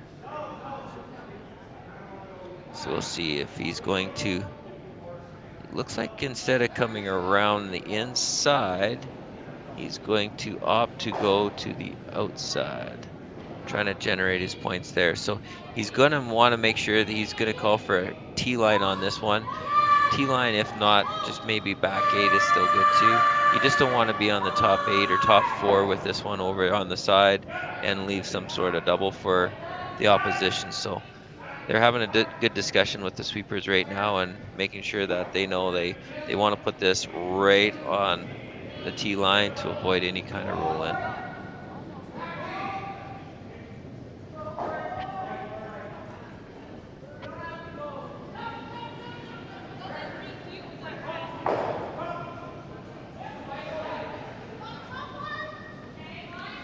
Guys are popping this pretty hard. Jesse's come up to help. Really trying to see if they can get it there. Looks like the weight's going to be pretty good. Jesse knows the importance of not leaving a double, so he wanted to come up and have a really close look at where they left that, but it worked out well. They got a biter out of it, and it is pretty high, so the double is there, but it also leaves very tricky angles, so it's hard to tell from my angle right here, but it looks to be no more than a quarter rock at most to make that double.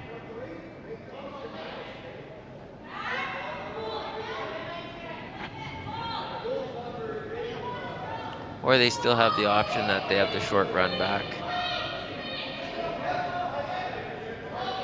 Well, they're going to discuss what they want to what they want to throw here. We have Yamaguchi about to throw, so he's going to let the skip know what he's most comfortable in throwing here. Whether they go for the thin double or whether they go for the run back. One thing they probably will not do now is draw with 2 yellow rocks in there, so it's going to be a hit and remove. It just depends which one they're comfortable in going with.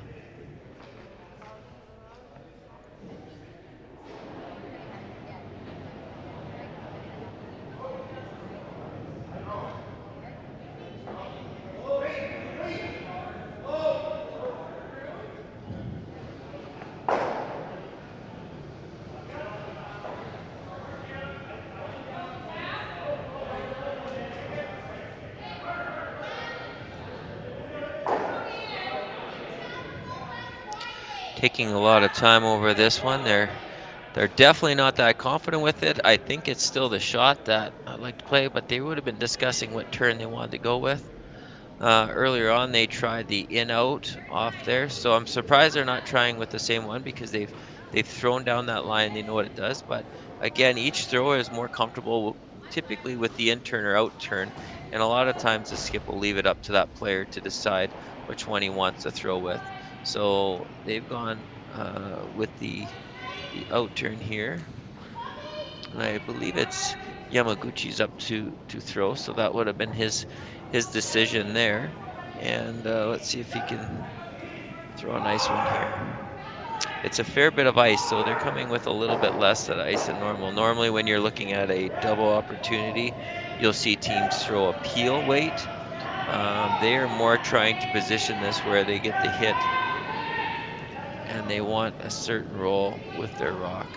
Now they're trying to curl this in, and they're not having success with that with the weight, so missed opportunity there for sure. Now Jesse will probably go behind it, which he's doing. So the good thing about this is giving Carl the same shot. So he just threw it, so he knows the weight.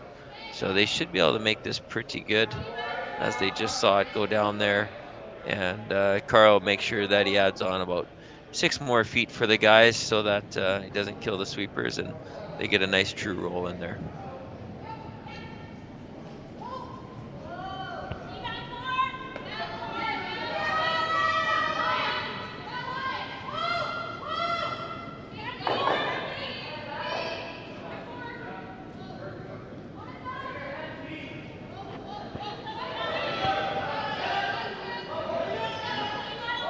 The guys like it so far.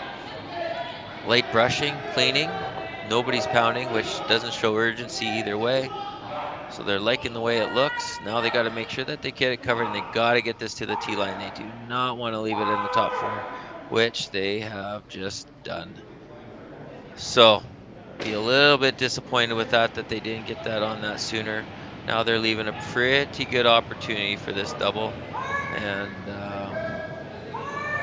yeah, that's a little bit on the sweepers. That one they weren't going that hard on that, so might have tricked Tyler and Jared on that one a little bit, because that's definitely one that you get to the back of the house before the top of the house. So fortunately something caught them there, and they just didn't see that. So leaves an opportunity for Team Japan to really put some serious pressure on Jesse here with only 2 rocks to come.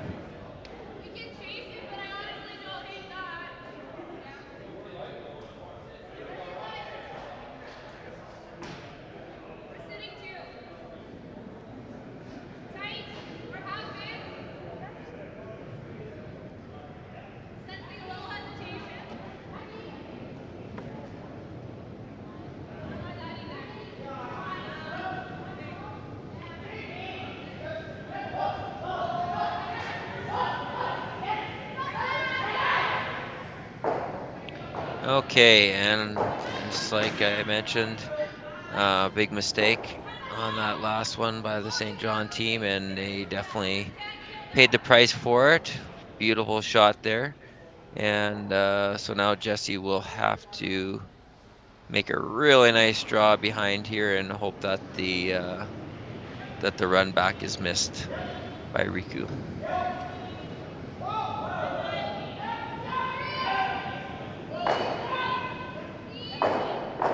Yes, curling is a vicious game. You can think you're in total control, and like I said, just one small miss by one part of the team and miscommunication or whatever, and it can bite you back so fast out there. And it's why we love this game and why we can drives us crazy all at the same time. So things can change so fast within shots. All right, let's see if Jesse can bear down here and throw a good draw. Jared jumped it early, which normally will say it's either tight or a little bit light. Both guys going on a pretty steady throw, but it looks very close. Looks like he buried this one. So looks like they jumped it, not for the weight, but definitely for the line, as it was a little tight. But great sweeping there early on, and they held that line, and they got a great shot right on the button. So well done by the skipper and his crew. The sweepers definitely make a big impact out there on holding that line and getting that weight that you need. So that was definitely a full team effort, as Carl was there on the line call right away, and that was just a all-around great team shot there.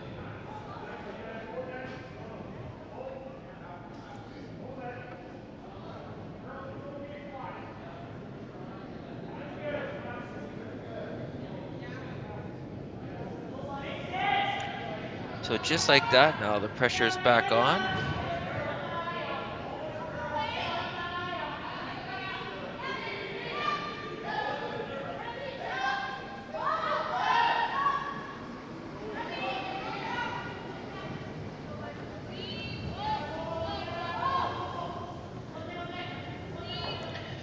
Now, Jesse Evan last shot. The team decided to just draw in and try to freeze on that yellow stone, thus most likely forcing Jesse to one. They came up a little light, so they have a little bit of room on the outside draw, so they're going to try to tuck this around, and they just have to get full four. And I don't mean just four. That's a very difficult shot, but they're going to have to be perfect on their line here. But the shot is there for two for Jesse, and a great first shot by himself there guaranteed him the one, and now they're just going to see if they can find that second one. Carl's having a good look to make sure he knows where he wants to see that rock coming in, and looks like they're taking pretty good ice, just close to the middle of the 12.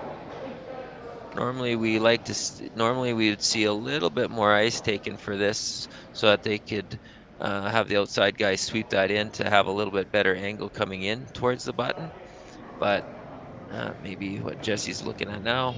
But Jesse has had a tendency to be a little wide on his interns today, so maybe they're also factoring that in too. So let's see what he can pull off here.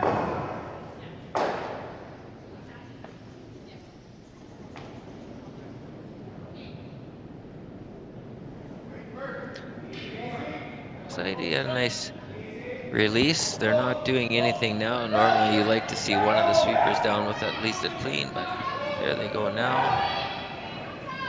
No urgency, so they're pretty confident on the weight. Looks like they've got the line. It's close. Oh, a little rub. Oh, they just had to get on that a little bit sooner to hold that line. Oh, what a great try there.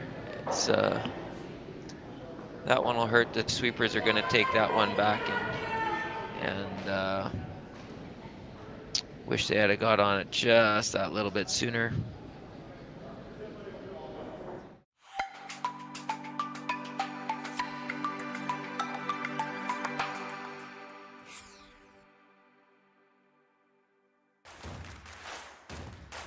Imagine being able to stream every curling game from every sheet from any event, be it your Wednesday league game, bonspiel, or corporate event.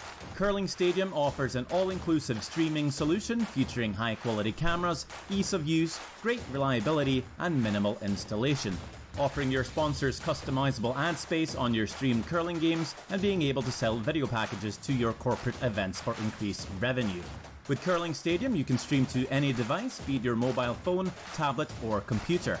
Push the feed to your desired platform, be it Facebook, YouTube, or any other social media. Curling Stadium is simply the way forward. Where it's commonplace in other sports to televise every game, we want to do the same. Curling is a global sport, and it's time it gets the coverage it needs. Make your curling club the next Curling Stadium. We're for agriculture. For growers, doers, whatever it takers. We're for doing things with purpose. We're for the little guy with big guy dreams. We're for agriculture. We're for you. Nutrien Ag Solutions, leading the field.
Okay, 4-4 action. We're coming down the last end. And number 8. Very close game. Team Japan has the hammer and control right now. Jesse attempted to throw up a center, and it was just off a little bit, which is fine. More importantly, it's just out front, about halfway down there. And Satoshi, he made sure to throw a nice one in there. You're looking for your first one to be in the top 4, and that's exactly where he put it. So now the guys are discussing, Carl and Jesse are just discussing on how they want to play this out, and it will be another guard, but they're just discussing on where to put that guard because they don't want to set up the option of a double peel, as they want these rocks to last as long as possible. Normally what you'll see is teams throw one just over the center line and then one closer to the house or vice versa, but that's to make maximum separation and line them up to make the double very difficult. But in this situation, the rock's off the center line, so they have to figure out a little bit different strategy of how they're going to do this. So they're just discussing where they want those rocks right now, and that's what Carl's discussing with Jesse. As this next rock is a very important rock to make sure to have out front and in a good spot to take advantage of the free guard zone and how the end's going to set up from there.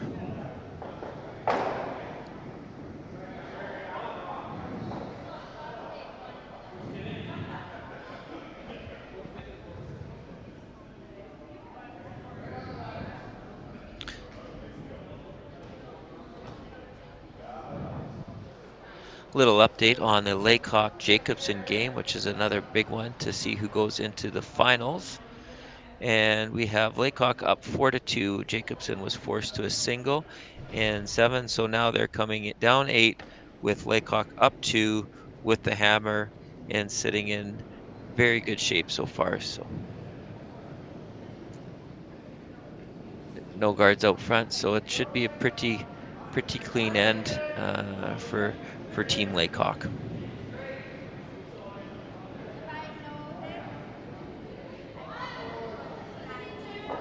Okay, second guard is up. Unfortunately, they grouped them together closer than they probably wanted to, but they are 2 stones out in the free guard zone, so still sitting okay. Lots of potentials for jams up there, and forcing the rock to maybe come into the ring with the wrong angle, so lots of options still.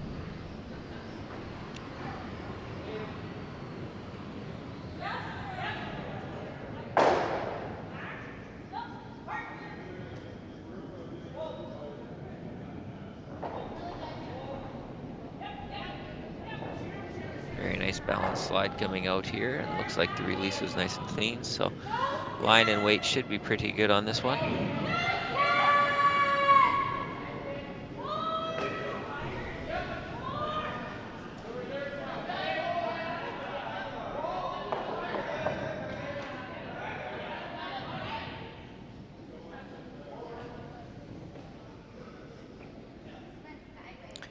And just an update, there was a win on sheet number 6 for Team Korea, Zhong over Manners.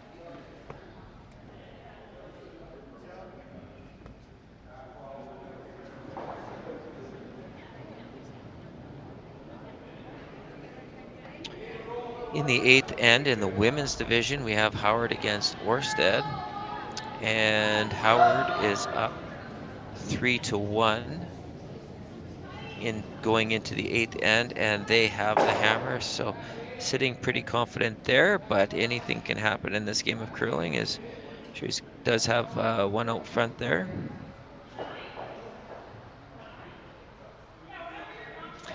And the high-scoring affair of Knapp and Bernath is now done, as Team Knapp managed to score a 4-ender in 6. So that was an up-and-down game, but Team Knapp over Bernath, that was on sheet number 5. They were in the B.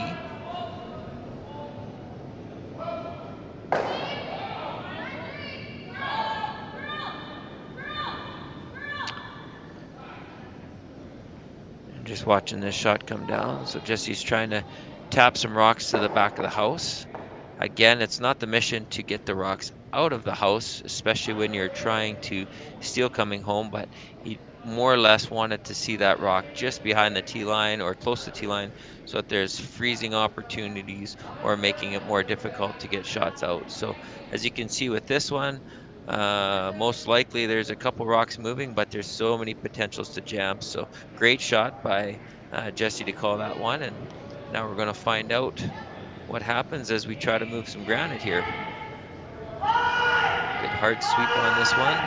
Skips coming up. Looks like it's just going to be one going through all that gap.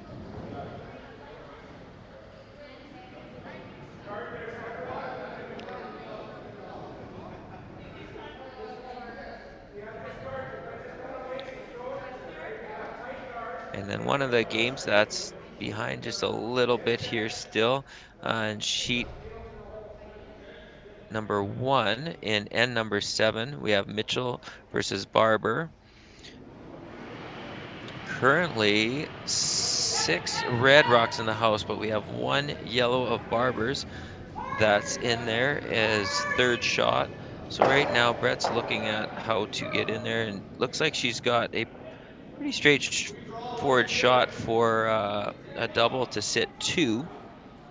And it would be very hard for the double coming back because there would be a jam there. So I believe that's what she's looking at right now, just making sure of it.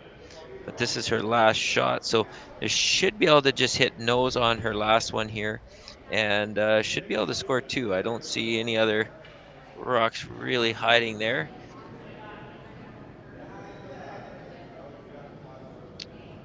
So she's just going down to throw that now. And now Jesse, they drew one in there. Again, it's not always about having shot rock. It's about placing your rocks in situations that they come very effective down the stretch, and that was a great shot. So now they're coming down with up peel, and there was no fishtailing on this one. This was slid pretty straight up. So we should be pretty close to where he wanted to hit this one, which he did. Very nice shot. Solid slide, solid throw. And now faces Jesse with facing 2 again. So Jesse most likely will try the tap up again, or he will try a corner freeze on the back one on the line. So looks like Jared's having some insight here, and now Carl's coming back down. So guys are going to have a little bit of a chat to see where they want to go with this.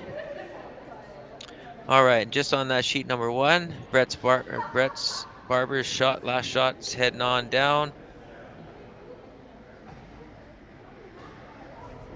And she did. She threw a great one down there, and she got her deuce. So she is now down 4-3 going into the 8th end without, but a great deuce in there to keep the team alive. And now they're going to have to steal their way coming home to be able to survive and keep going in the spiel.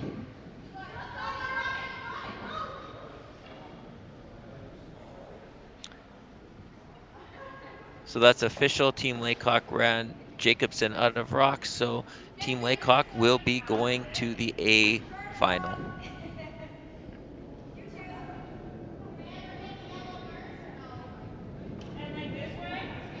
Definitely right now all eyes are on this matchup as everybody's intently watching how this finishes up.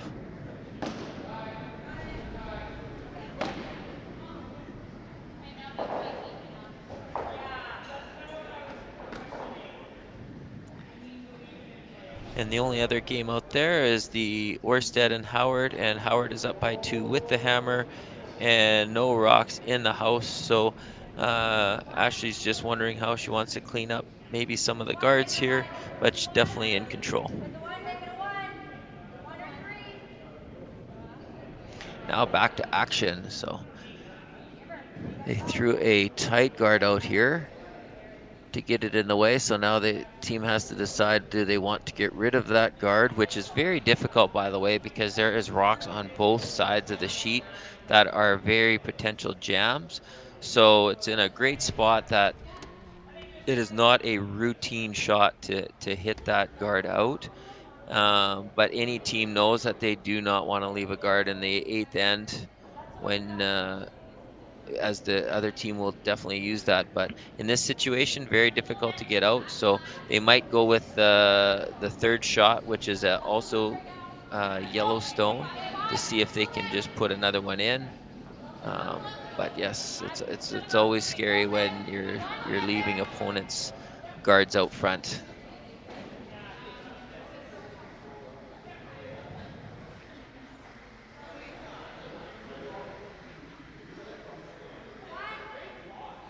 So the team is definitely going to have a discussion. You can see the whole team wants part of this talk.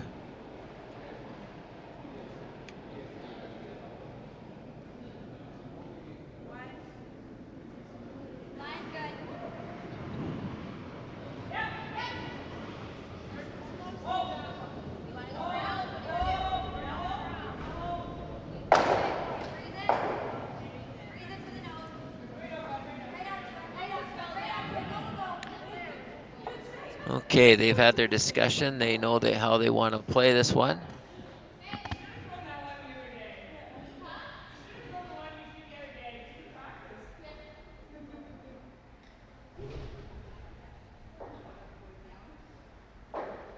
So here we go. Setting the hack, coming out. And they're going to try to make the yellow double here, which is not an easy shot. Very potential to jam, but let's have a look. Hit that a little thin and actually bump the yellow back to second shot. So that'll definitely change the plans here. Normally what they would do would be just a corner freeze to force action. And they still might do that because now they have the buffer zone of the yellow there that it could also jam on if they try to get rid of it. So that's a big opportunity for the guys here for the Yellow Rocks. So we're pretty sure that we're gonna probably see a corner freeze on the red one on the edge of the 4-foot.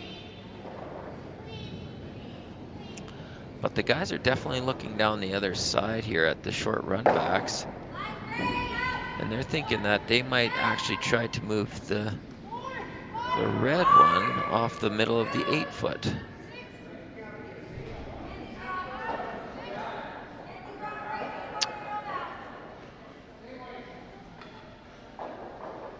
But with that ice, I'm really not sure. Maybe they're coming to corner freeze that. So again,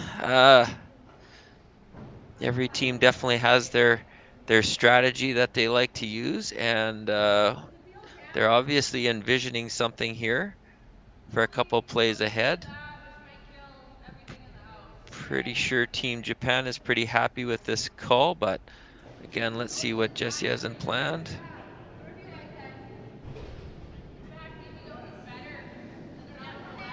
Jared's on it a little bit early. So looks like they were just gonna try to corner freeze that one in the top 8.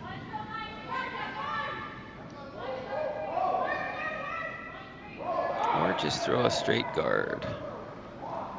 No, they are just decided they wanted to throw a guard there. I guess what they're thinking is that they are hopefully that Team Japan would go for the one in the house, that second shot, leaving them a draw around, but pretty sure the guys weren't going to do that for them, which they're not. So they will simply clean this guard off. If they catch the yellow one, that's great. I don't think it's the biggest priority for them, but they're going to try to make the double.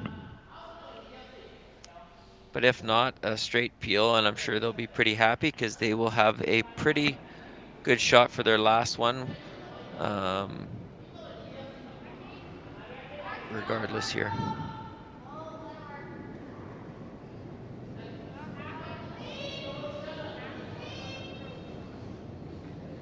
Again, a little surprised Jesse decided not to try that corner freeze on that red one that you can see there behind the guard, as that would have left for a very, very difficult shot for Team Japan. But we'll see if his guard leads to a jam here, which they'll be hoping for. It looked like he got that started a bit, but the sweepers did not jump it, so must have been just the angle that I saw. Yep, straightforward and made the double. So now, unfortunately, the guys have to make that corner freeze, and now they have to make it perfect. So they got no choice, and now they don't have backing for it. So strategy kind of bit back at them there, and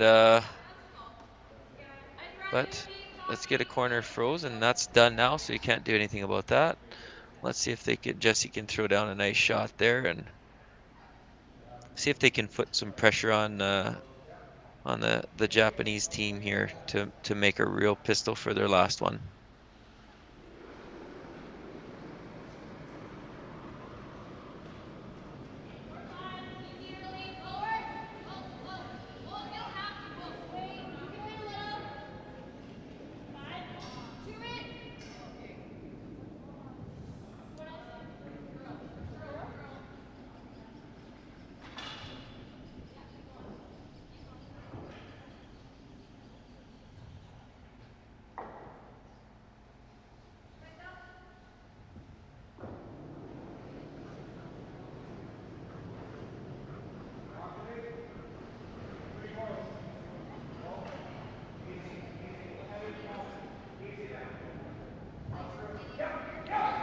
Okay, the boys are on it. They weren't panicking, so should be pretty close on the weight. Hopefully the line is pretty good. It looks pretty good so far. It's got to be perfect though. Come on, guys. Got to lean on it. Got to move the rock, and they did not, so.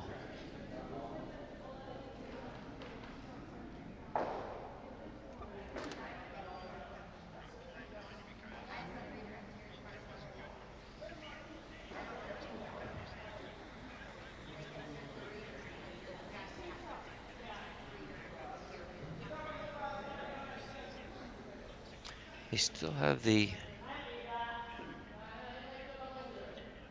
corner freeze available to Jesse for his last one, which he just threw. So that'll be scaring the guys a little bit. So they might want to try to get in there first.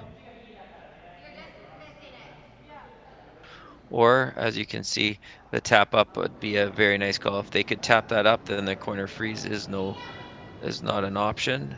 And that's probably the call that you'd want to go with. If they could get that straight back to top of the button, they would be sitting pretty good, and Jesse would be in a lot of trouble.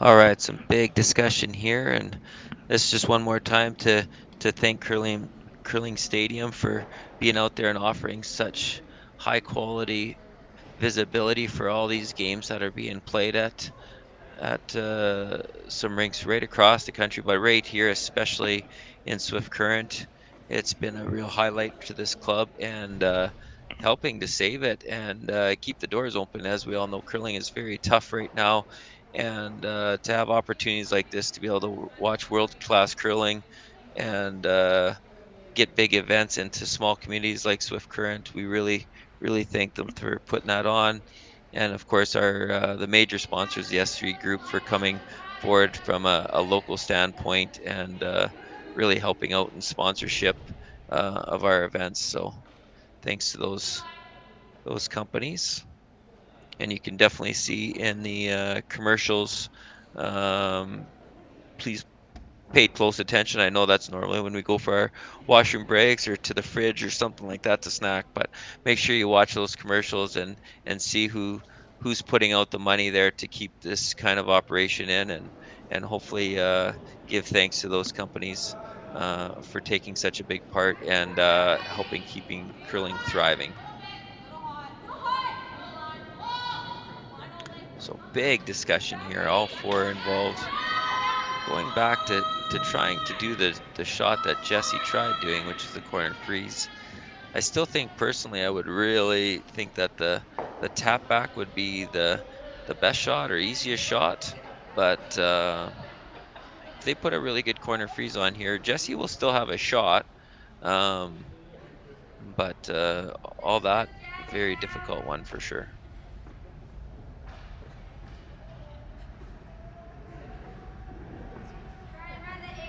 You can see in the background there, that's the Howard and Orsted game is now complete, and Howard won that, so congratulations to them, and they're making their way off the ice.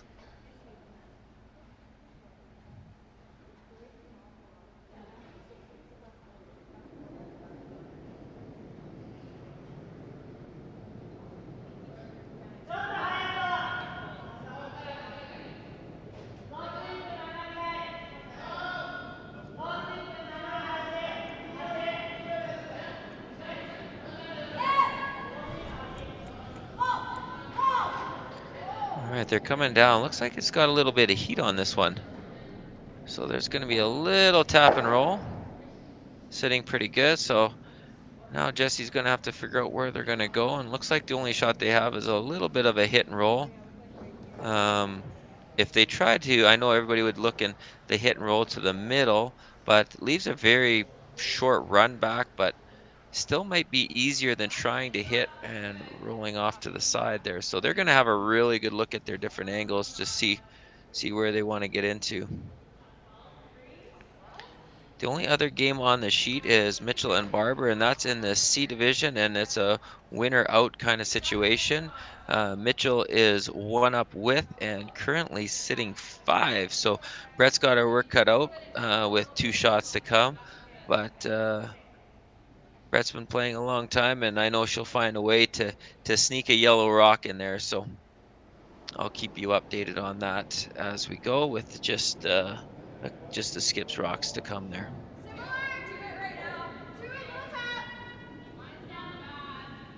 So there, Carl's taking a really good look at this. Again, not an ideal situation, but they will have a shot.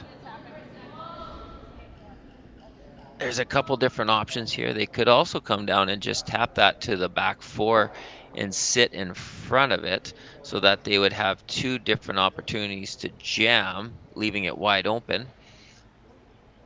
Otherwise, or they look at just hitting, and their first call was just to flop over in front of it where Jared's pointing now.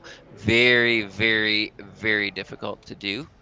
But possible, and probably the easiest shot is if they hit and just roll under the red one that's in the middle of the 8 and force them to do a short run back. Is probably best chances, but there's the call there. But again, that's a tough one. So that's what Jesse's looking at right now. Little hit and roll over should work out pretty good and give them the opportunity to put some pressure on Team Japan.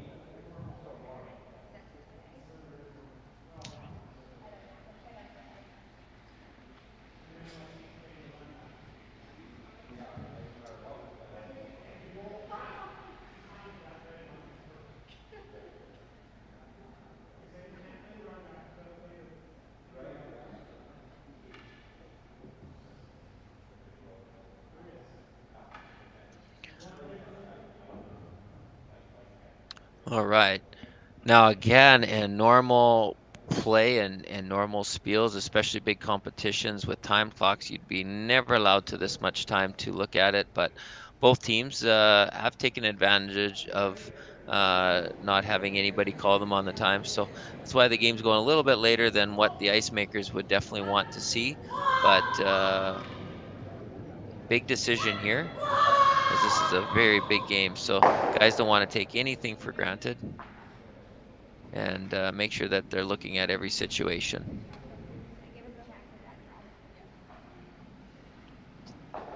I think Jesse's got the line now, so he's confident with it. Looks like they're going with a little bit of hit and roll. In the other game for the Barber and Mitchell one that's still out there, Brett's first one makes a nice triple to move some rocks around. Unfortunately, does not get her yellow rock to a position that will help her a whole lot. Red still sitting 2, but definitely looks better. So Team Mitchell will most likely take a nose hit on the yellow and try to sit 4 to put some pressure on Brett's last one. All right, so Jesse's having a close look at this one. It's getting pretty close to the center line already, so they're gonna have to. Tyler's really got to lean on this thing. So we got a hit and it's a rollout. So just got that a little bit tight, unfortunately. So that's game. Thanks everybody for watching, and hope you enjoy the rest of the games. Thanks, Curling Stadium.